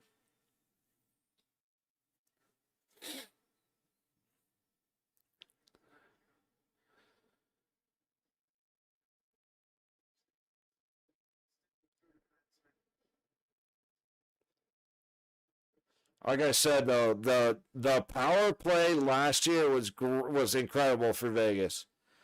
But then they took Theodore off of it and put Marner on it. So now we have 5 forwards with Mitch Marner being our point man, our guy surfing the blue line. It has been incredible. All right. Hurricanes are going to go back behind their net and reset.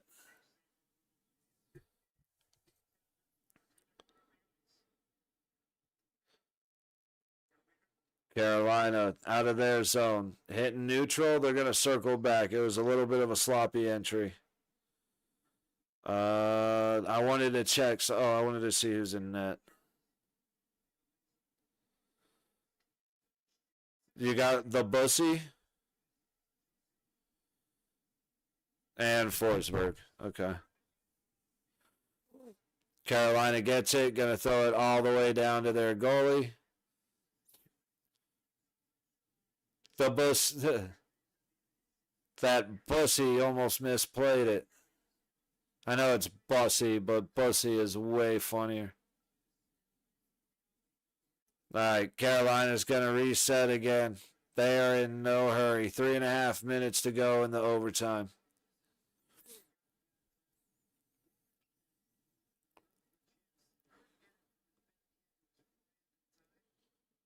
Fed up front. Is that DeAndre Miller? Of course it is, because nobody else's head looks that big. Shot, and Carolina wins it. Jarvis. Yeah, I did not realize DeAndre Miller was in Carolina. I'm worried about Monday now because that punk likes to do stupid, cheap stuff. But on that one, Carolina, they had a great shot, great save, terrible rebound, great play by Jarvis. Gets cut up right the middle. They cross. He takes the shot. It gets stopped and fed right to Jarvis. I thought it made it to Forsberg, but it didn't. It got stopped up, and Forsberg's down on his knees having to make a miracle play that he couldn't make. Wild. All right, well, since that is over, I am going to go ahead and burn another one real quick. We'll be back in a couple minutes.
All right. Ugh. And my big old grandma chair tucked back in here.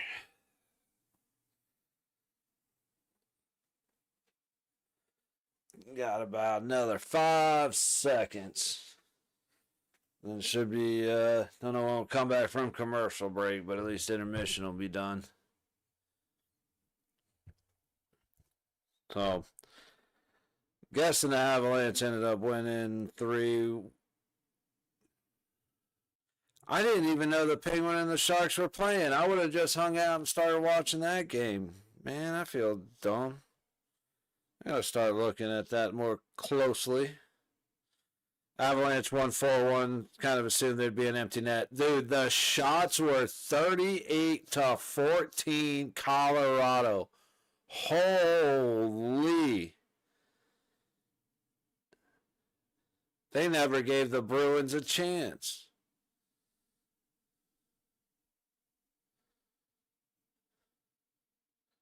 But as of right now, in San Jose, the Penguins are beating the Sharks 2-0. 10 minutes to go in the third.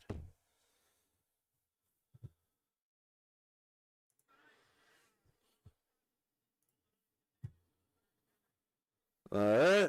Let's see how the boys decide to play.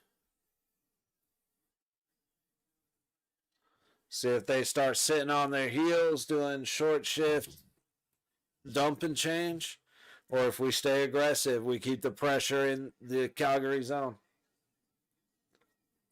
They surprised me in the second period by doing exactly that. Towards the end, they started getting a little worn out, but they'll go and rest and be ready to go. They recharge. Like, that's definitely one thing about the Golden Knights. There are a few teams that are like this, but the Knights, they have a very, very large gas tank, and they're typically able to recharge real quick. Those intermissions are like taking a power nap, and they come out ready to go. Couple of sniffs of the salt, and let's hit it. Point leaders this season: Jack Eichel with 14, Mark Stone with 12, and then Nylander has 11. So it'd be great for Dorofeyev to get one and stay up on the leaderboard there. And then 26 points between Eichel and Stone. At least 26 points on that line. That is insane. I think Barbashev has enough to make it more than 30 points for that line. Speaking of that line, Theodore back to get it. Stone getting a little stuck in skates. It ends up out of the zone. And Calgary's going to send it back. I like it.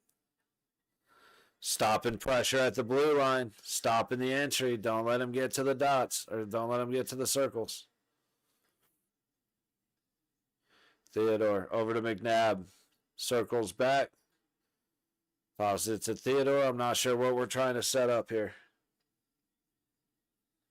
He'll get it to McNabb. McNabb will toss it up ahead. And lose it in neutral. Calgary coming back. Trying to get it towards the middle. It goes off of Hill's glove. Right across the crease. Hurdle gets it out on the high boards. He'll circle back. I don't like it when we take it back into the zone, but that was the safest play. McNabb dumps it from the red line. Calgary. Hurdle from behind the Calgary net, and Marner just had it go off his toe. He had an opportunity, but it was just a little out. He just took his eye off it. Little bit of a potential hook in there. Not seen on the zone, but it's all good. Vegas out. Into the Calgary zone, avoiding the hit. Nice little move. Took that hit on that one, though. It's right back out. Lazan was a little flat-footed. All the way to the net. Dude ends up going into Hill. No interference call. Carly Feeds it out front, and Riley Smith was right there, but just a little too close on Wolf. Like I said, it is like I thought we would score a bunch. It is a little surprising to me that Wolf has given up 5. Oh, and then a little follow-up shot I didn't see. Carly comes back and just takes a whack at it and almost sneaks it in.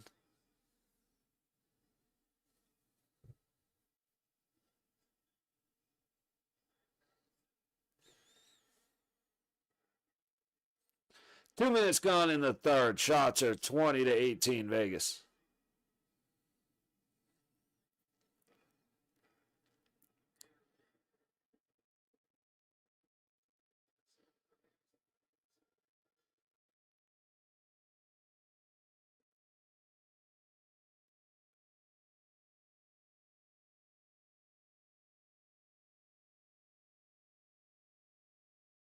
Somebody lose a tooth? Yeah, it looks like Klopko might have lost a tooth. Theodore towards the net, hits bodies out front. Ooh, puck flying around just out of the reach of Sissons. Calgary back the other way. Hill to slow it down, sets it up. Ooh, Theodore gets tripped. That'll be a penalty. Just enough to get a skate. And another power play to Vegas. Let's go, fellas. Let's wet the whistle so we're not. Yep, he went to go around the net, and Kadri just poked his skate out.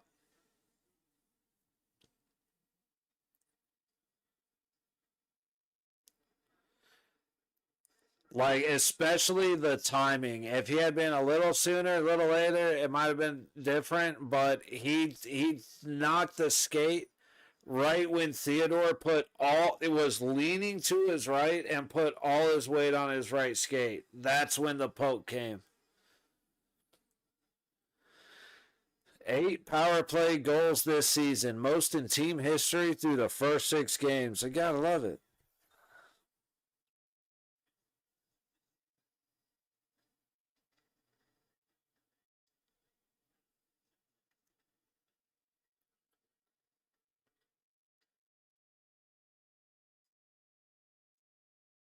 Eichel on the low boards. Stone to hurdle. And Stoney scores.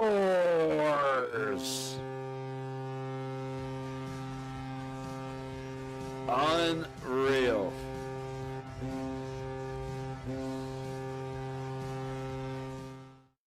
This power play is too good. That's 9. 9 power play goals through 6 games. Stone, hurdle, Stone.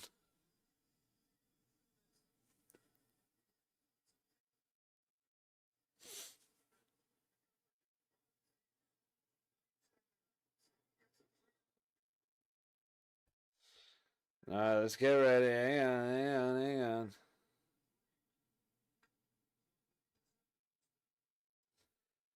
Scoring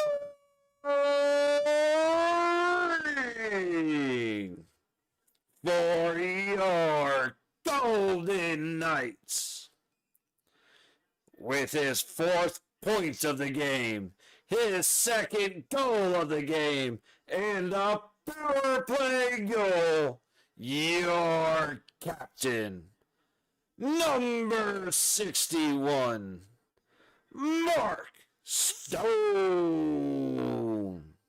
with a secondary assist from number 48, Thomas Hurdle, and a secondary assist from number 9, Jack Eichel.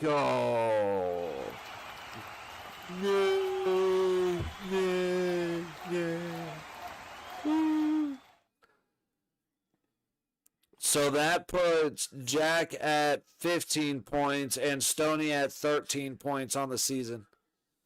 I believe. Eichel has 10 assists.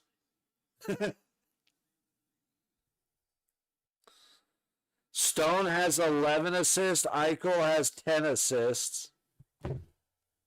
Looks like I'll be blown out win for the goal. Yep, those last stream playing as many I'm involved in playing Canadian teams as I can. Hey, I'm right there with you, David. And I appreciate you hanging out with me, buddy. Like, these games are a lot more fun than, I'm not going to lie. It's good hockey when we go to overtime or it's close and we come back. These, when the Knights play, this is the kind of good hockey I want to see. Every other team playing every other team can be the nail biters. I want to see this as much as possible. So much fun. We need one more goal for Jesus to get us over. We got 16 minutes to go in the third. I think it can happen. But they have pulled Wolf and put Cooley in. Ooh, that could have been dangerous. Puck in the middle. And Flames press it down right onto Hill. He feeds it to Theodore. Cuts around the back of the net. Up the ice, and there comes Carlson. Gets it to Riley Smith. Carlson backhand towards the net. And Holtz couldn't quite bury it off the block from Cooley. Shot down. Down on the high boards. McNabb pinching down low.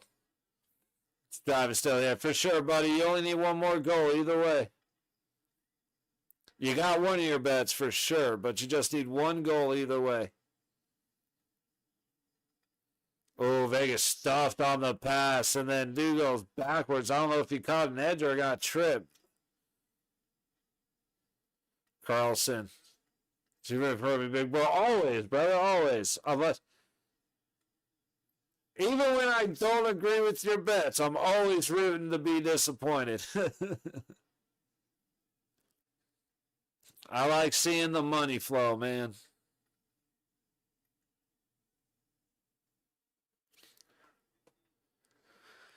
All right, Korzak back behind Hill.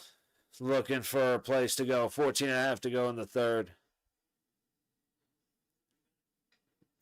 Stone just went down. I don't know if the ice is shit or if we're missing some stuff. I have zero judgment because I just don't know. Calgary headed back the other way into the zone. Good contact by the zone. And there goes Eichel working through. Cuts up high. Barbashev, top of the circle, feeds it up front. And could not get buried. Who was that? That was Marner trying to stuff it through Cooley. 2 chances, not quite able. Puck down low in the Vegas zone. Calgary to the net, fought off. Aiden Hill looking like he knows how to play goalie tonight. Shit, I shouldn't have complimented him. He always lets one in if I compliment him. White Cloud gets it to the red line.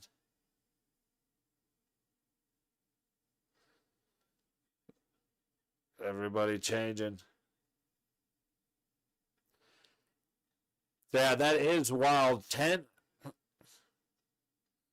Or, yeah.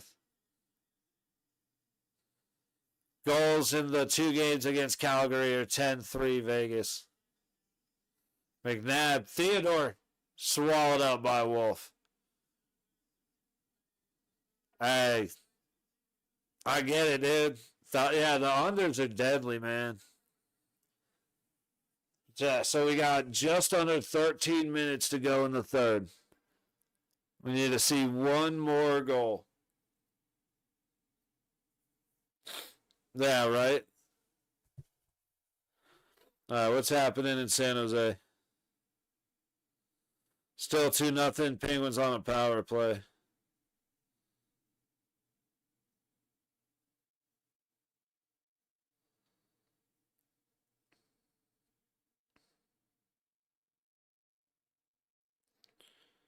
Dude. No. Wait. No. Oh, okay. I totally misread that score. Okay, never mind. Yeah, Alabama smoked Tennessee. My brain just froze, and for some reason, fuck me, dude.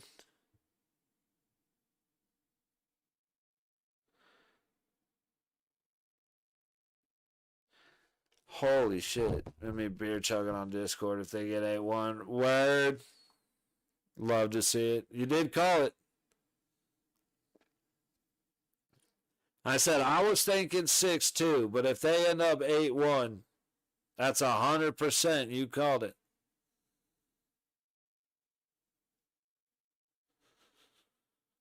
But we need to get some. Oh, that's actually. I was just about to say we need to get some 4 o'clock games in here, bro. I'm getting worn out, but we have a couple of. I think on the 20th we play at 7, and then we don't play till Saturday, but we play at 3 o'clock, and the next day we play at 2 o'clock. So next weekend's gonna be nice. Hey, Canada, it's snowing already, bro, dude. See, to be honest, I haven't lived in the snow in many years, and I know what you mean, but at the same time, I miss the snow. Shot misses the net. That one extra pass would have been great. Yeah, what time is it right now? 9? Yeah, 9:20.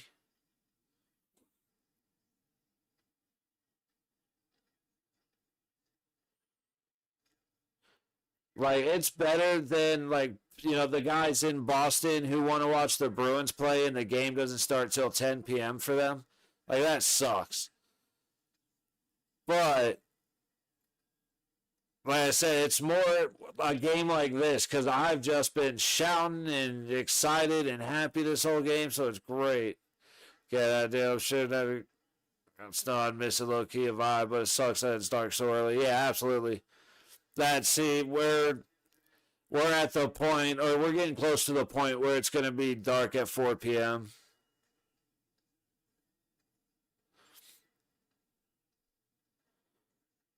Shot blocked by Hill.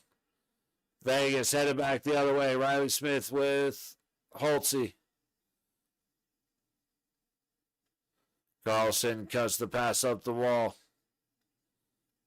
Oh, yeah, Kozak did a great job keeping that in. Dude, the audio is ahead, so I'm like, what did he do? And then it shows it.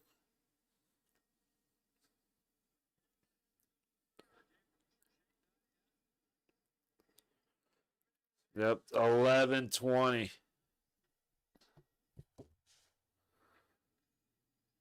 Eichel up ahead, good pass. Gets it to Dorofeyev, to McNabb. Eichel, that little bit of a flying around puck. Calgary goes back the other way. Dumped down. I think that's Lomberg going low for it. Calgary to the point. Circling, going back down the low boards. Barbasev's chasing, backhand. Misses the net. Say, Hilly, get that man out of your crease. That's your home. Barbashev making some moves, trying to turn it, trying to go backhand pass. He was on the wrong side for a shot. Oh, big hit by Barbashev. That a boy. I miss Barbie the bowling ball. He did set up to take a shot, and Barbie just put him on his ass. So many people forget that a guy will stand there and take all this time to shoot, and it's Barbie's, 2-on-0, Hurdle shoots. Oh, the guy, Calgary, number 11, came storming up from behind. That was a hell of a defensive effort to disrupt the 2-on-0 opportunity. And shout out to Cooley for making that save. Marner trying to get it back down towards Hurdle or Sod. Doesn't work. Good stick by Lazon. Calgary gets it in anyway. Odd man. Ball kicked away. Sod now. Lazan trying to get it to Hurdle. Couldn't get the pass through. Back the other way. Calgary 2-on-2. Korzak takes that puck away. And Vegas is heading right back across the red line. Into the zone. Good job, Holtzy. Get it back to somebody. They go the other way. Calgary's going to get right on out. Mills. Oh, absolutely. The Bruins. Oh, absolutely. I saw that score, Mel. I'll take our tonight's game. Oh, we'll hit up a night's game, bro. Sold. Yeah, Mel, this has been fantastic. I saw your whooping over the Bruins. I greatly enjoyed seeing that. My jaw dropped when I saw the shot difference, Mel. Yeah, attaboy, Virginia. I'm sold on Marner instantly. Like I said, I didn't know much about him when he came. I knew who he was. I knew he was good. But I didn't know much beyond that because other than playoffs, I didn't watch much of Toronto. And playoffs is just different hockey. I love Marner. I'm 100% sold on him. Just like I'm 100% sold on Lazan. I was dominated. It wasn't close. Dude, like, it was way better with Vegas. I hope so, man. But, Mel, when I think I saw the shots were like 38-14, like I said, my jaw hit the ground. I was like, they never even gave the Bruins a chance. Eichel stood up in neutral, saw it, trying to make a recovery. Calgary coming back in with a move and a glove save by Aiden Hill. Missed that games. I only watched a little. I had it on a little screen while we've been sitting here. And so I only watched a couple minutes. But I'm looking forward to seeing the Avs play a little more often. I've been disappointed in the Panthers. I'm sure that's going to change when we go and play them. They're going to play their asses off. But yeah, I want to watch the Avs play more. As much as I don't like the LA Kings, they're actually probably going to be a little. They're kind of fun to watch. You know, when they're focused and playing hockey. I will still pull the goalie. Nah, hell no, Nate. There's no way. That would just that's shooting yourself in the foot. And then saying, well, maybe if I do it with a bigger gun, it won't hurt so much. You know what I mean? Let's win tonight, regular side, 65-122. There you go, bro. Yeah, no, this is Vegas might score again, but it will be with Cooley in the crease.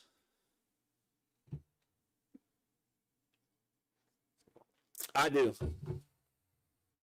Yeah, I do, Nate. They're locking up. It's Hurdle in? Yes. A Hurdle is in. Nate, I think Vegas could score again. I do see Calgary beating Hill in like the last 2.5 minutes or so. You know, call it the last 2 minutes, something silly. Just because Hilly's been playing fantastic all night, and he often gives up some little goof when he's playing so well. Need Hurdle for 2 faceoffs? Okay. You should have enough time for that.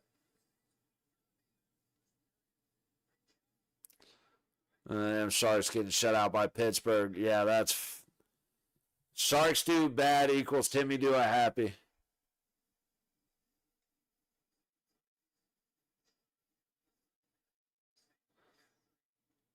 Let me take a look real quick.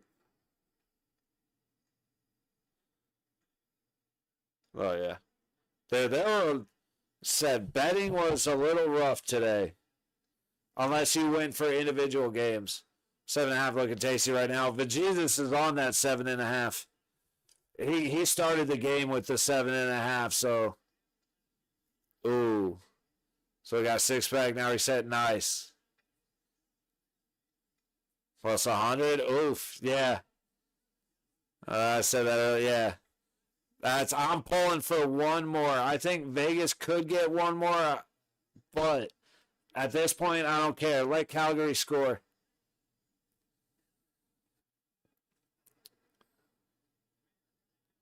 Working down low. Calgary into that low corner. You need a hockey plan? Okay. Well, shoot, man, if you've got any questions about anything, feel free to ask.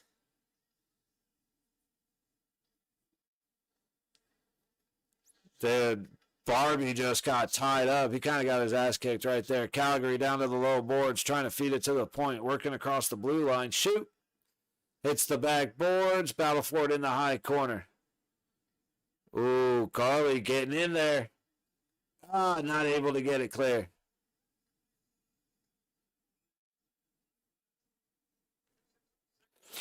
.606 to go. Let's see who's on the ice.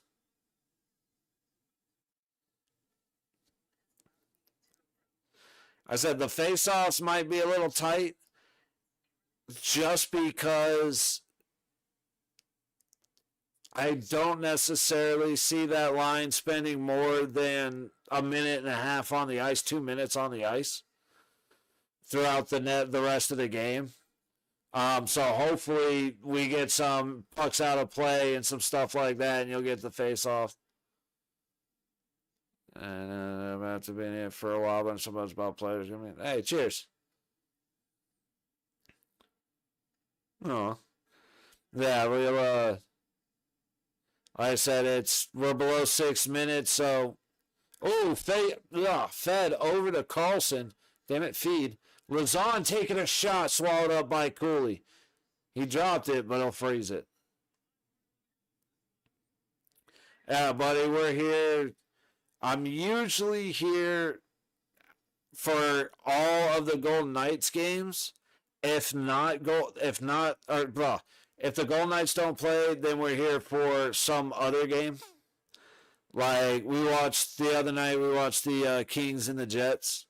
I like to try and keep an eye out for games that I think are interesting.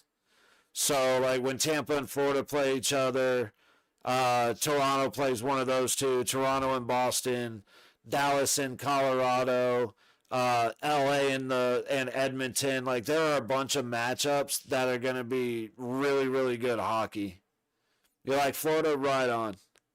They're in a little.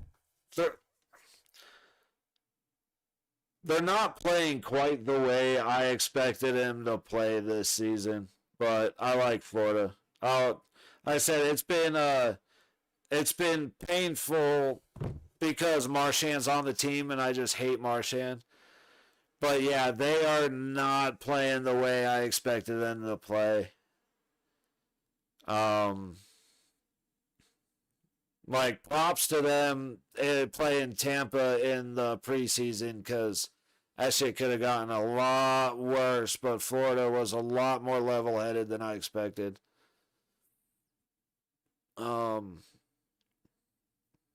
Which I like. Tuesday night is generally the night that more than likely it's either got to be an early game that I'll be here for, or I probably won't stream just because that's Costco night. It's been Costco night for 20 years for me, so I just still put 3K on over 7.5.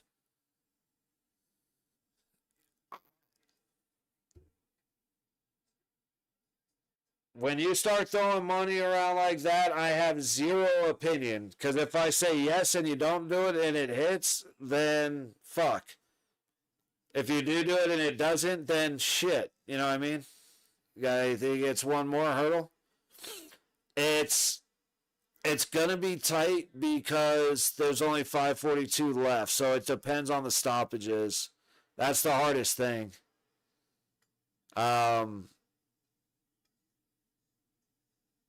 Like now, he's only going to be on the ice. There's a potential of about 60 seconds he'll be on the ice in the next 5.5 minutes. And so we just need a stoppage there. Oh, cheers, Remy. Sorry, buddy.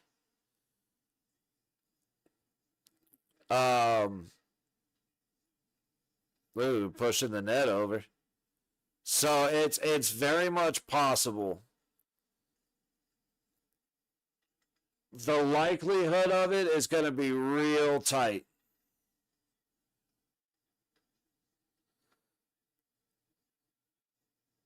Dude, he's holding his leg.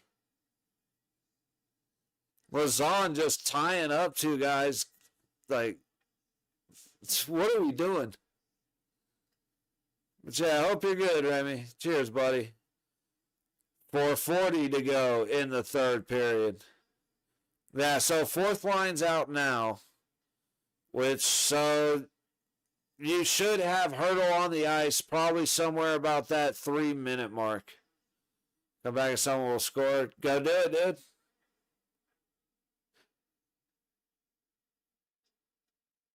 Rip it. Rip an extra bit for me. Oh, so close anymore. Just found you just now. Nice. Right on, buddy. Well, I appreciate it. Yeah, man. Hey, anytime you come in, any questions you have, there's no dumb questions. Like, big thank you, playing. That's I greatly appreciate it.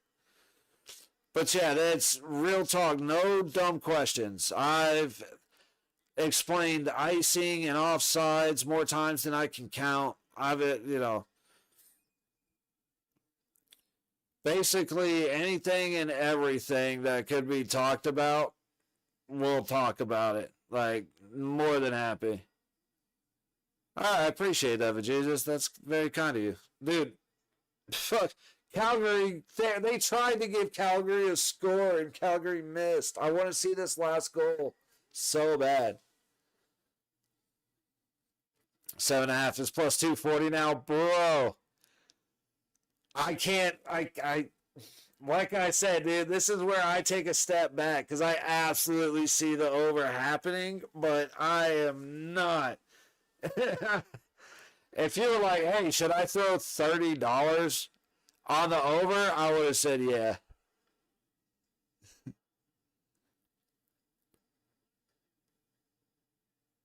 Ooh, good stick. Barbashev trying to get it up to Eichel. They're just going to tip it in. So it's really going to be up to Calgary to get this 8th goal because Vegas is being very passive about storming the zone. Hurdle's on the ice now. This would be a great time for a stoppage. Bet roof, bet. I mean, he knows he's definitely bet it. They just locked. All bets can't. Like I said, bro, it's Nate. If you were saying like $30, I'd have probably answered you. But with that much money, I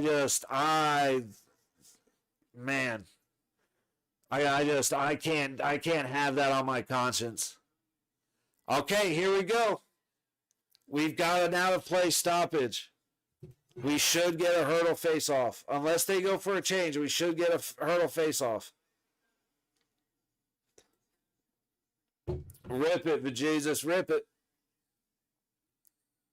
Like, hey, don't get me wrong, Nate. If it happens and you would have won, I'm gonna feel like a bastard just as much as if you placed it and it didn't hit. So I want you to be aware of that. Oh no, they had Carlson in the center. What was the most I ever bet? On sports, I really don't bet much sports. I'm in Vegas, so I would get down on table games and poker and Keno and shit. And I've gone through, I've had years that I've cycled 150 grand. But when it comes to sports, I just never really got into it. So what I would do is on paydays, this was when I was selling cars, back when the car market was great. Depending on the size of the check, I would go throw anywhere from 20 to $100 on like an 8-teamer. And I would literally close my eyes and just darken circles. Me, man, I need a face-off win. Braden still, playing needs it too. He needs one more off a Hurdle. Oh, that's a cross check. No call. Want to see outside a casino all time? I mean, at one time, I've probably burned through like 4 or 5 grand. I mean, it's a lot of money, but there's times where I've walked out with a lot more than that. You know what I mean? Why is it running in circles, bro? Rip it. So, I mean, there was, like I said, there was a time where I would just go to the bar down the street and burn through like $1,000 a night just sipping back on like McKellen. Ooh, going out front, and the puck goes away. 60 seconds left. Head it back down. You're not getting the hurdle face off. We may end up with no more face off. So it's so hard, yeah. Hey. Oh, shot. Here it comes. He actually stopped it. All right, bro. Can I have to start from scratch? Fuck yeah, Nate. Fuck it, Nate. Like, for a long time, well, not a long time, but for a while, I was a degenerate. But the thing is, like I said, I was selling cars. Yeah, see, there you go, right, Nate? See, I'm glad I didn't say yes. But, when I was selling cars, there was a time where I was making a fuck ton of money. And so it was whatever it was. Sold by a hat, yep. And so, like I would go broke on Thursday and then get my spiff checks, my bonus, sell 3 cars in a day, you get a spiff. You get $300. And if you sell these 2 cars, you get $100 on top of that. If you do this, so I would, I could go broke on go broke on Friday, walk into Saturday to, $2,000 worth of spiff check. And it was like, all right, well, I'm going to go piss this away and then just do it, go in 5 grand and then piss it away all week and just do it again. Like, it's been terrible. It says 9 on Score Mobile. Am I being scammed? I don't know why. I really don't. Nate, I was 24, 25. So I was probably 27.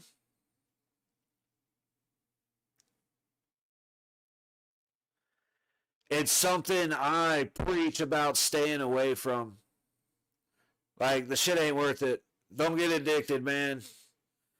Especially, like I said, I was doing most of what I wanted when I wanted, but I worked 6 days a week from open to close. How am I being edged, bro? Hey, Brandon, I wish I had an answer for you, man.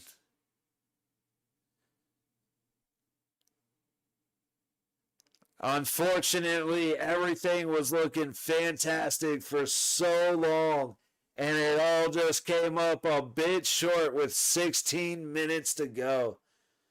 Face-offs didn't make it, and the score didn't make it. I said, though, Nate, I'm glad I didn't say bet on it, because that would have been a mother. But fuck yeah, Vegas for the win, baby.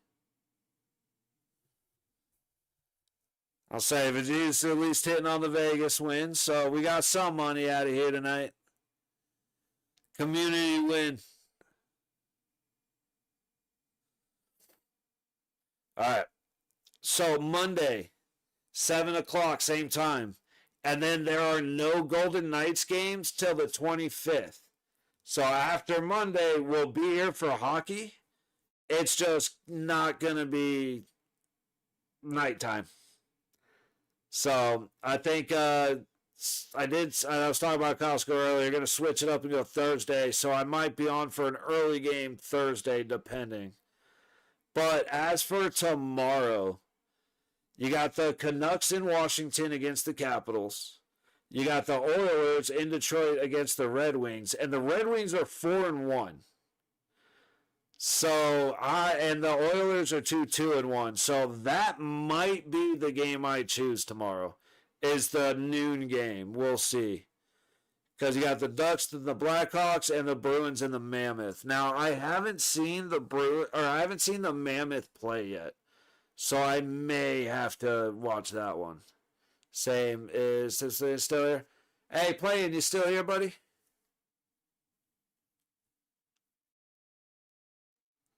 Cover was he depressed at times from losing? Yeah, but I always knew all I had to do was make it to the next time that I had money. So what I would do is when I was up, I would buy a bunch of Bud. I would make sure I had liquor because at the time I was drinking whiskey. So I made sure I bought a couple bottles of whiskey. I bought a whole bunch of Bud. And I bought a whole bunch of food. And like I smoke almost everything I eat. So I smoke pounds of food. So I would do like every Sunday, I would like off those spiff checks on Saturday, I'd buy chicken or beef or pork or something. And I'd have that for the week, plus a couple meals here and there. And I would just smoke it on Sunday. And then that way I had everything I needed because I lived across the street from the dealership I worked at. So if I didn't feel like driving anywhere, there was food. There was like I had to drive to the grocery store and that was it.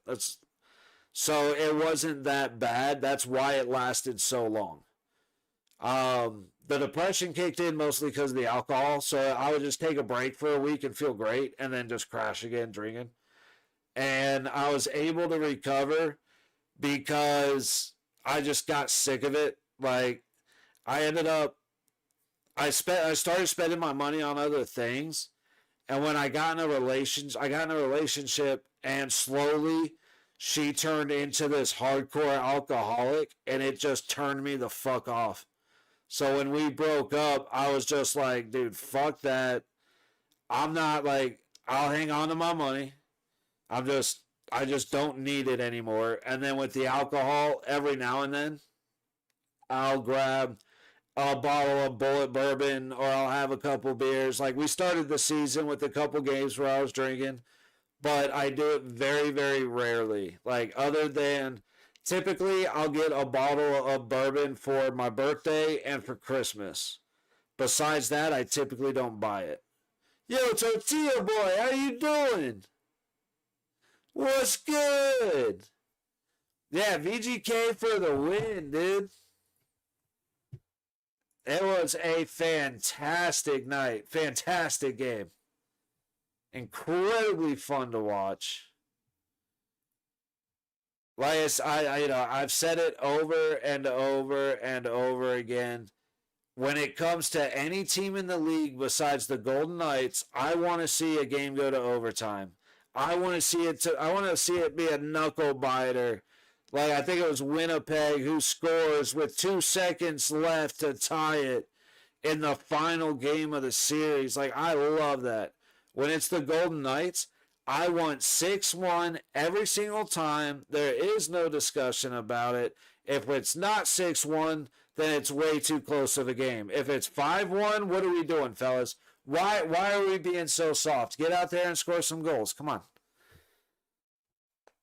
You know, if it's not a complete blowout, then the start of the season has been infuriating because it's been fantastic hockey with the Golden Knights making it to overtime. And it's like, you bastards, my heart can't take it.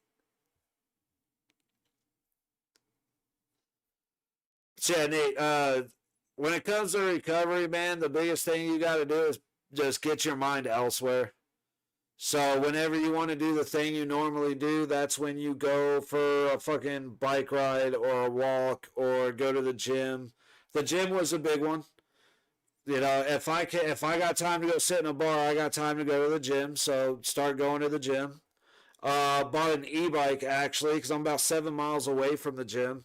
So now it takes me longer to get there and it takes me longer to get back. So that's more time that's taken up that my mind isn't thinking about all the things that I could be fucking up. And it just, You know, once your mind's distracted enough, all the rest of the shit just disappears. And then having a routine and planning that way, if you got to do, you know, if you go to the gym at, like for me, I'll be going to the gym in about 45 minutes. I like leaving the house at 10:30. If I'm leaving the house at 10:30, well then from 10 o'clock to 10:30, all I'm thinking about is making sure I have everything necessary to leave the house at 10:30. So there's another 30 minutes of distraction that I'm not thinking about going and doing anything else.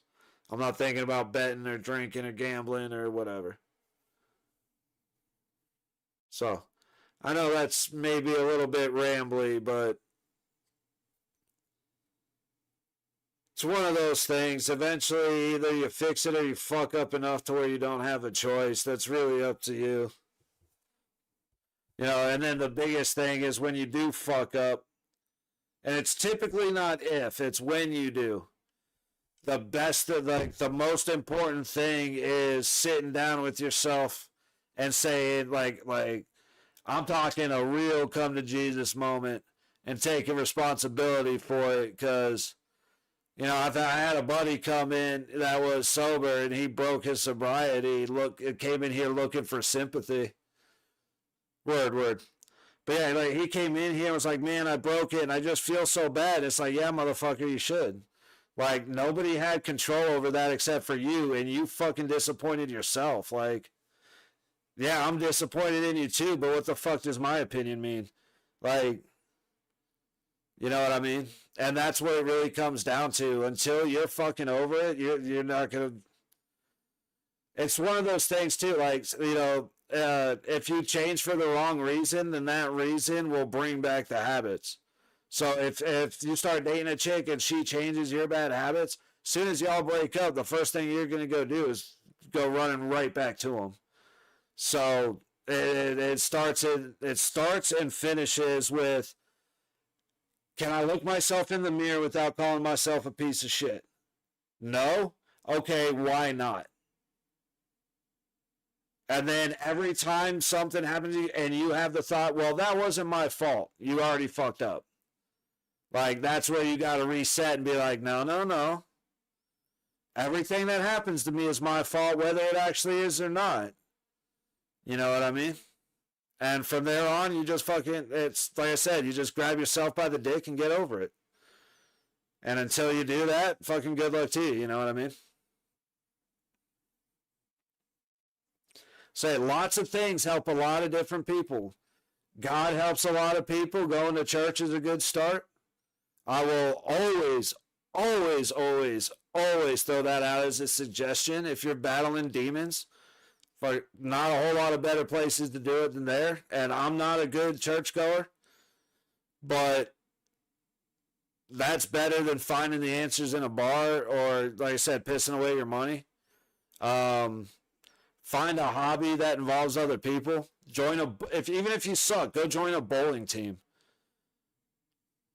Learn how to golf. Get golf lessons. Start going out on Sundays. Did you play baseball in high school? There's men's baseball leagues. Like, it doesn't really matter where you go to find the comfort as long as it's productive. Like, community's always going to be big. The more you're alone, the more your thoughts ramble. So, you know, having friends that actually check in on you, but it's also important that you're being the friend that checks in on them.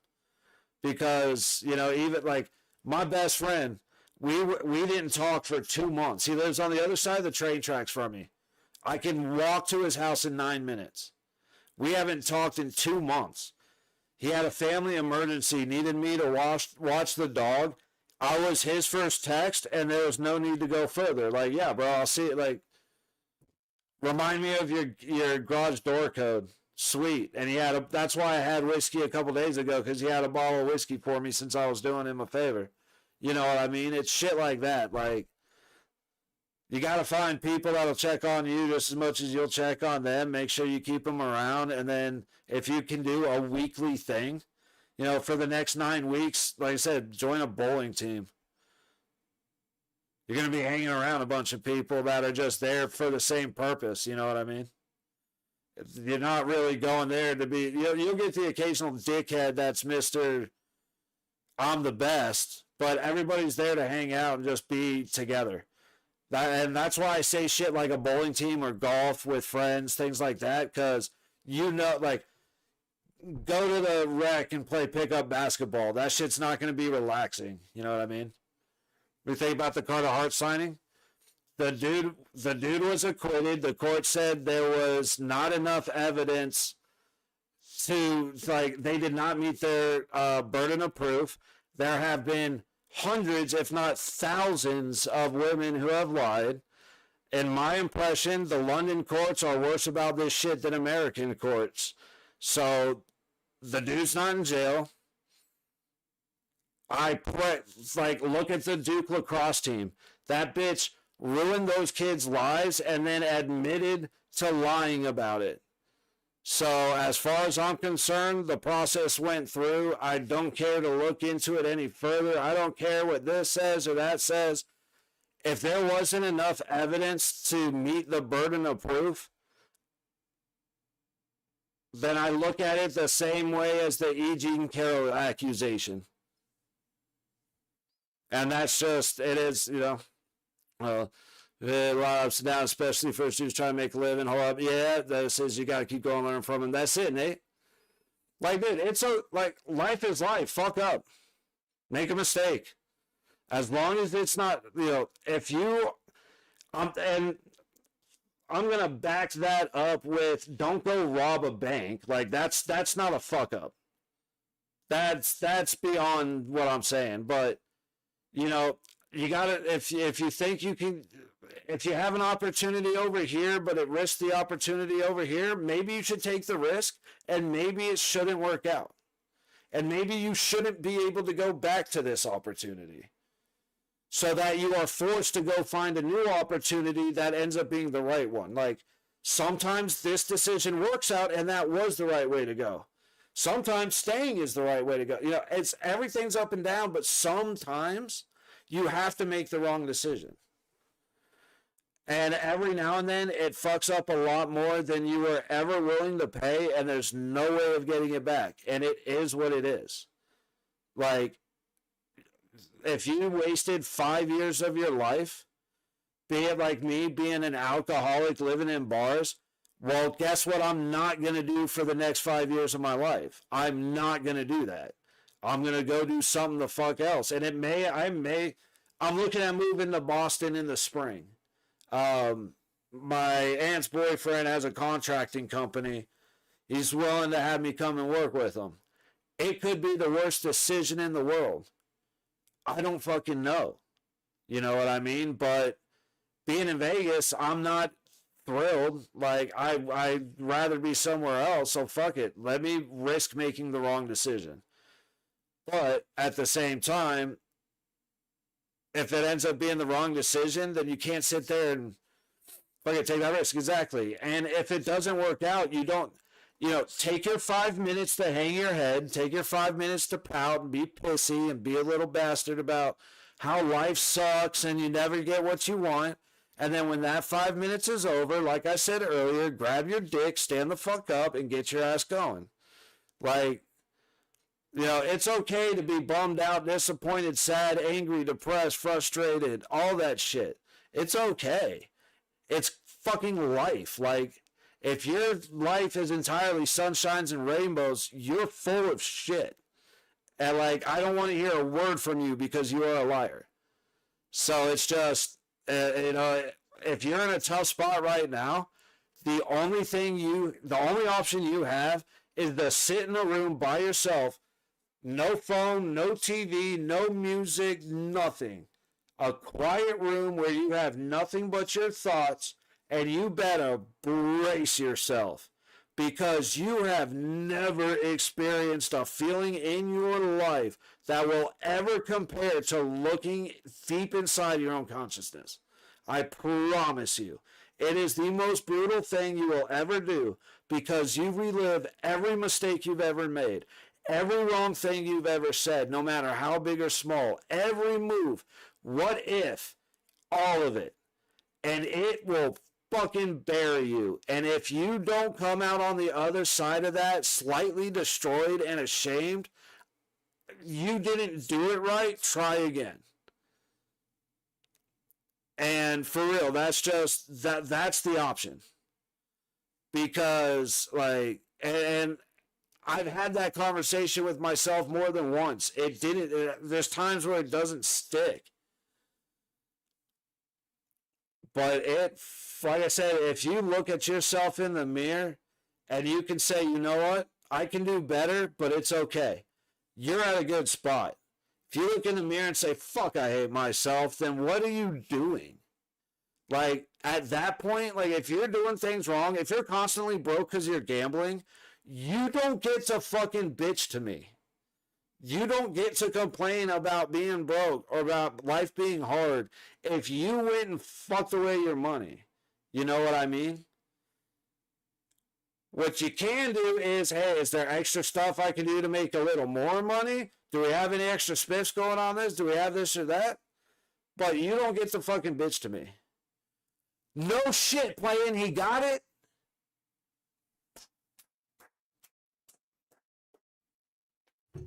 Let's go, baby.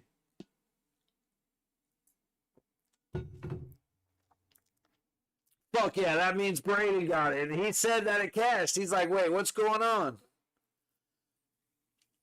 I did not. I got a little bit of I got a pass with baseball, so I do not watch any baseball. I know Ohtani is fucking impressive, but yeah, I don't like baseball. Like I said, baseball I've got a history with, so I don't watch it. Basketball I don't really enjoy, so I don't watch it. Football, I like my Miami Hurricanes, but they embarrassed themselves yesterday, so I'm still fucking irritated about that. I will say I've seen stats on Ohtani, and obviously the man is impressive. Like, all-star pitcher that can hit bombs, can hit anything. Like, that's a tool and a half. And I will say it's always, back when I did play 3 homers and 10 Ks, fucking nuts. Yeah, that dude's a machine. And like back when I played baseball, which is part of the history, they rarely let me hit. Be pissed as the other, yeah, no shit. I'd be pretty pissed too, dude. But yeah, a lot of the times I didn't get to hit, and that I loved hitting. Like I was a pitcher, and dude, it was, for me, I was like, why are you not having pitchers hit? Like, I know that it's for injury, but nobody's going to read the pitcher better than another pitcher or the catcher. I mean, it's catchers have been hit or miss, but not enough pitchers swing, man. I drug test that, man. Dude, he's a machine. It's one of those that I think it was the right decision by the baseball gods to put that talent in a Japanese kid, because he is so humble and so polite that I don't think anybody else would be able to maintain the low ego that he's been able to maintain. Can take A's and 3-on-1s, yeah. Nobody will ever do that. Still no English, right, Nate?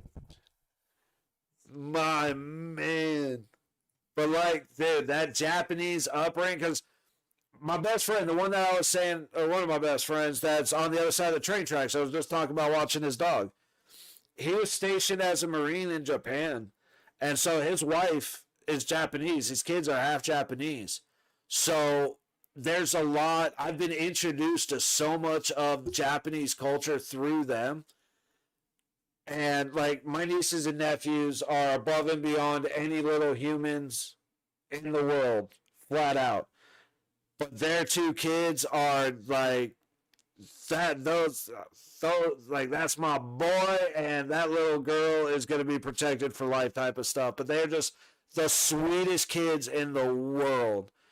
And his wife is the sweetest woman ever. Like, they're so humble, so appreciative, so just all that stuff. So like I said, for the baseball gods to put that much talent in a young Japanese man is a great decision, because I couldn't imagine the ego that any other player would have. I sure as shit, dude, if I'm getting paid $750 million and I hit 3 home runs while pitching 10 strikeouts, I would be Mr. Cunt for the rest of the fucking year. Forget if we win another game. The rest of my life, I'm wearing a shirt that says 3 homers, 10 Ks. Like, I would be strutting around as Mr. Big Dick. But he's Mr. Thank you. Like, no, it was a fun game. No, it's cool. Like, it feels good. Very good. The team played great. Have a good night. Like, that's... What kind of competitive monster has that kind of control on his ego? So fun. Like, that part's cool. Like I said, I really do like Ohtani. I don't watch baseball anymore, but I really like just the character. Oh, man. All right. Well, hey, guys, you know what? I just saw the time. I've got 25 minutes, and I got to head out to the gym. So I do actually need to get out of here. But, fellas, Nate, I haven't had a conversation like that in a while, man. I appreciate it. I enjoy getting a little more philosophical every now and then. And, like, getting a little more real life. We have a lot of fun, but every now and then those kind of conversations feel good, buddy. But playing, hey, like I said, buddy, congrats on the cash out. I'm as shocked as you are. But that means that Brady got the payout. Shit, man, it's been a good night. This is exactly what I needed after the Miami embarrassment. I will be pissed about that fair catch call until the end of time. The same way I'm still pissed. Let me lay it out. I'm still pissed about that made up bullshit pass interference call in overtime in the end zone against Ohio State in 2001. So I'm going to be pissed off about this. I'm going to be pissed off about last night's game for a while. Still mad about that. Or that fair catch call. But hey, y'all, again, greatly appreciate you hanging out. Greatly appreciate the conversation. Vegas for the win. Looking forward to Monday night. Again, I will be here tomorrow. I may be here at noon. I may be here at 4. Usually I have them posted before then. Maybe I'll do both. We got nothing going on tomorrow. What the hell? Sunday at 7 p.m. for Golden Knights game. And then hopefully by then I'll have some plan for the rest of the week. Like I said, the Knights don't play till Saturday. So I'm not sure what the games are going to be, but we'll flip through them, see if we can find some good ones. But, hey, much love. Have a good night. And hopefully I'll see you guys soon. Cheers, y'all.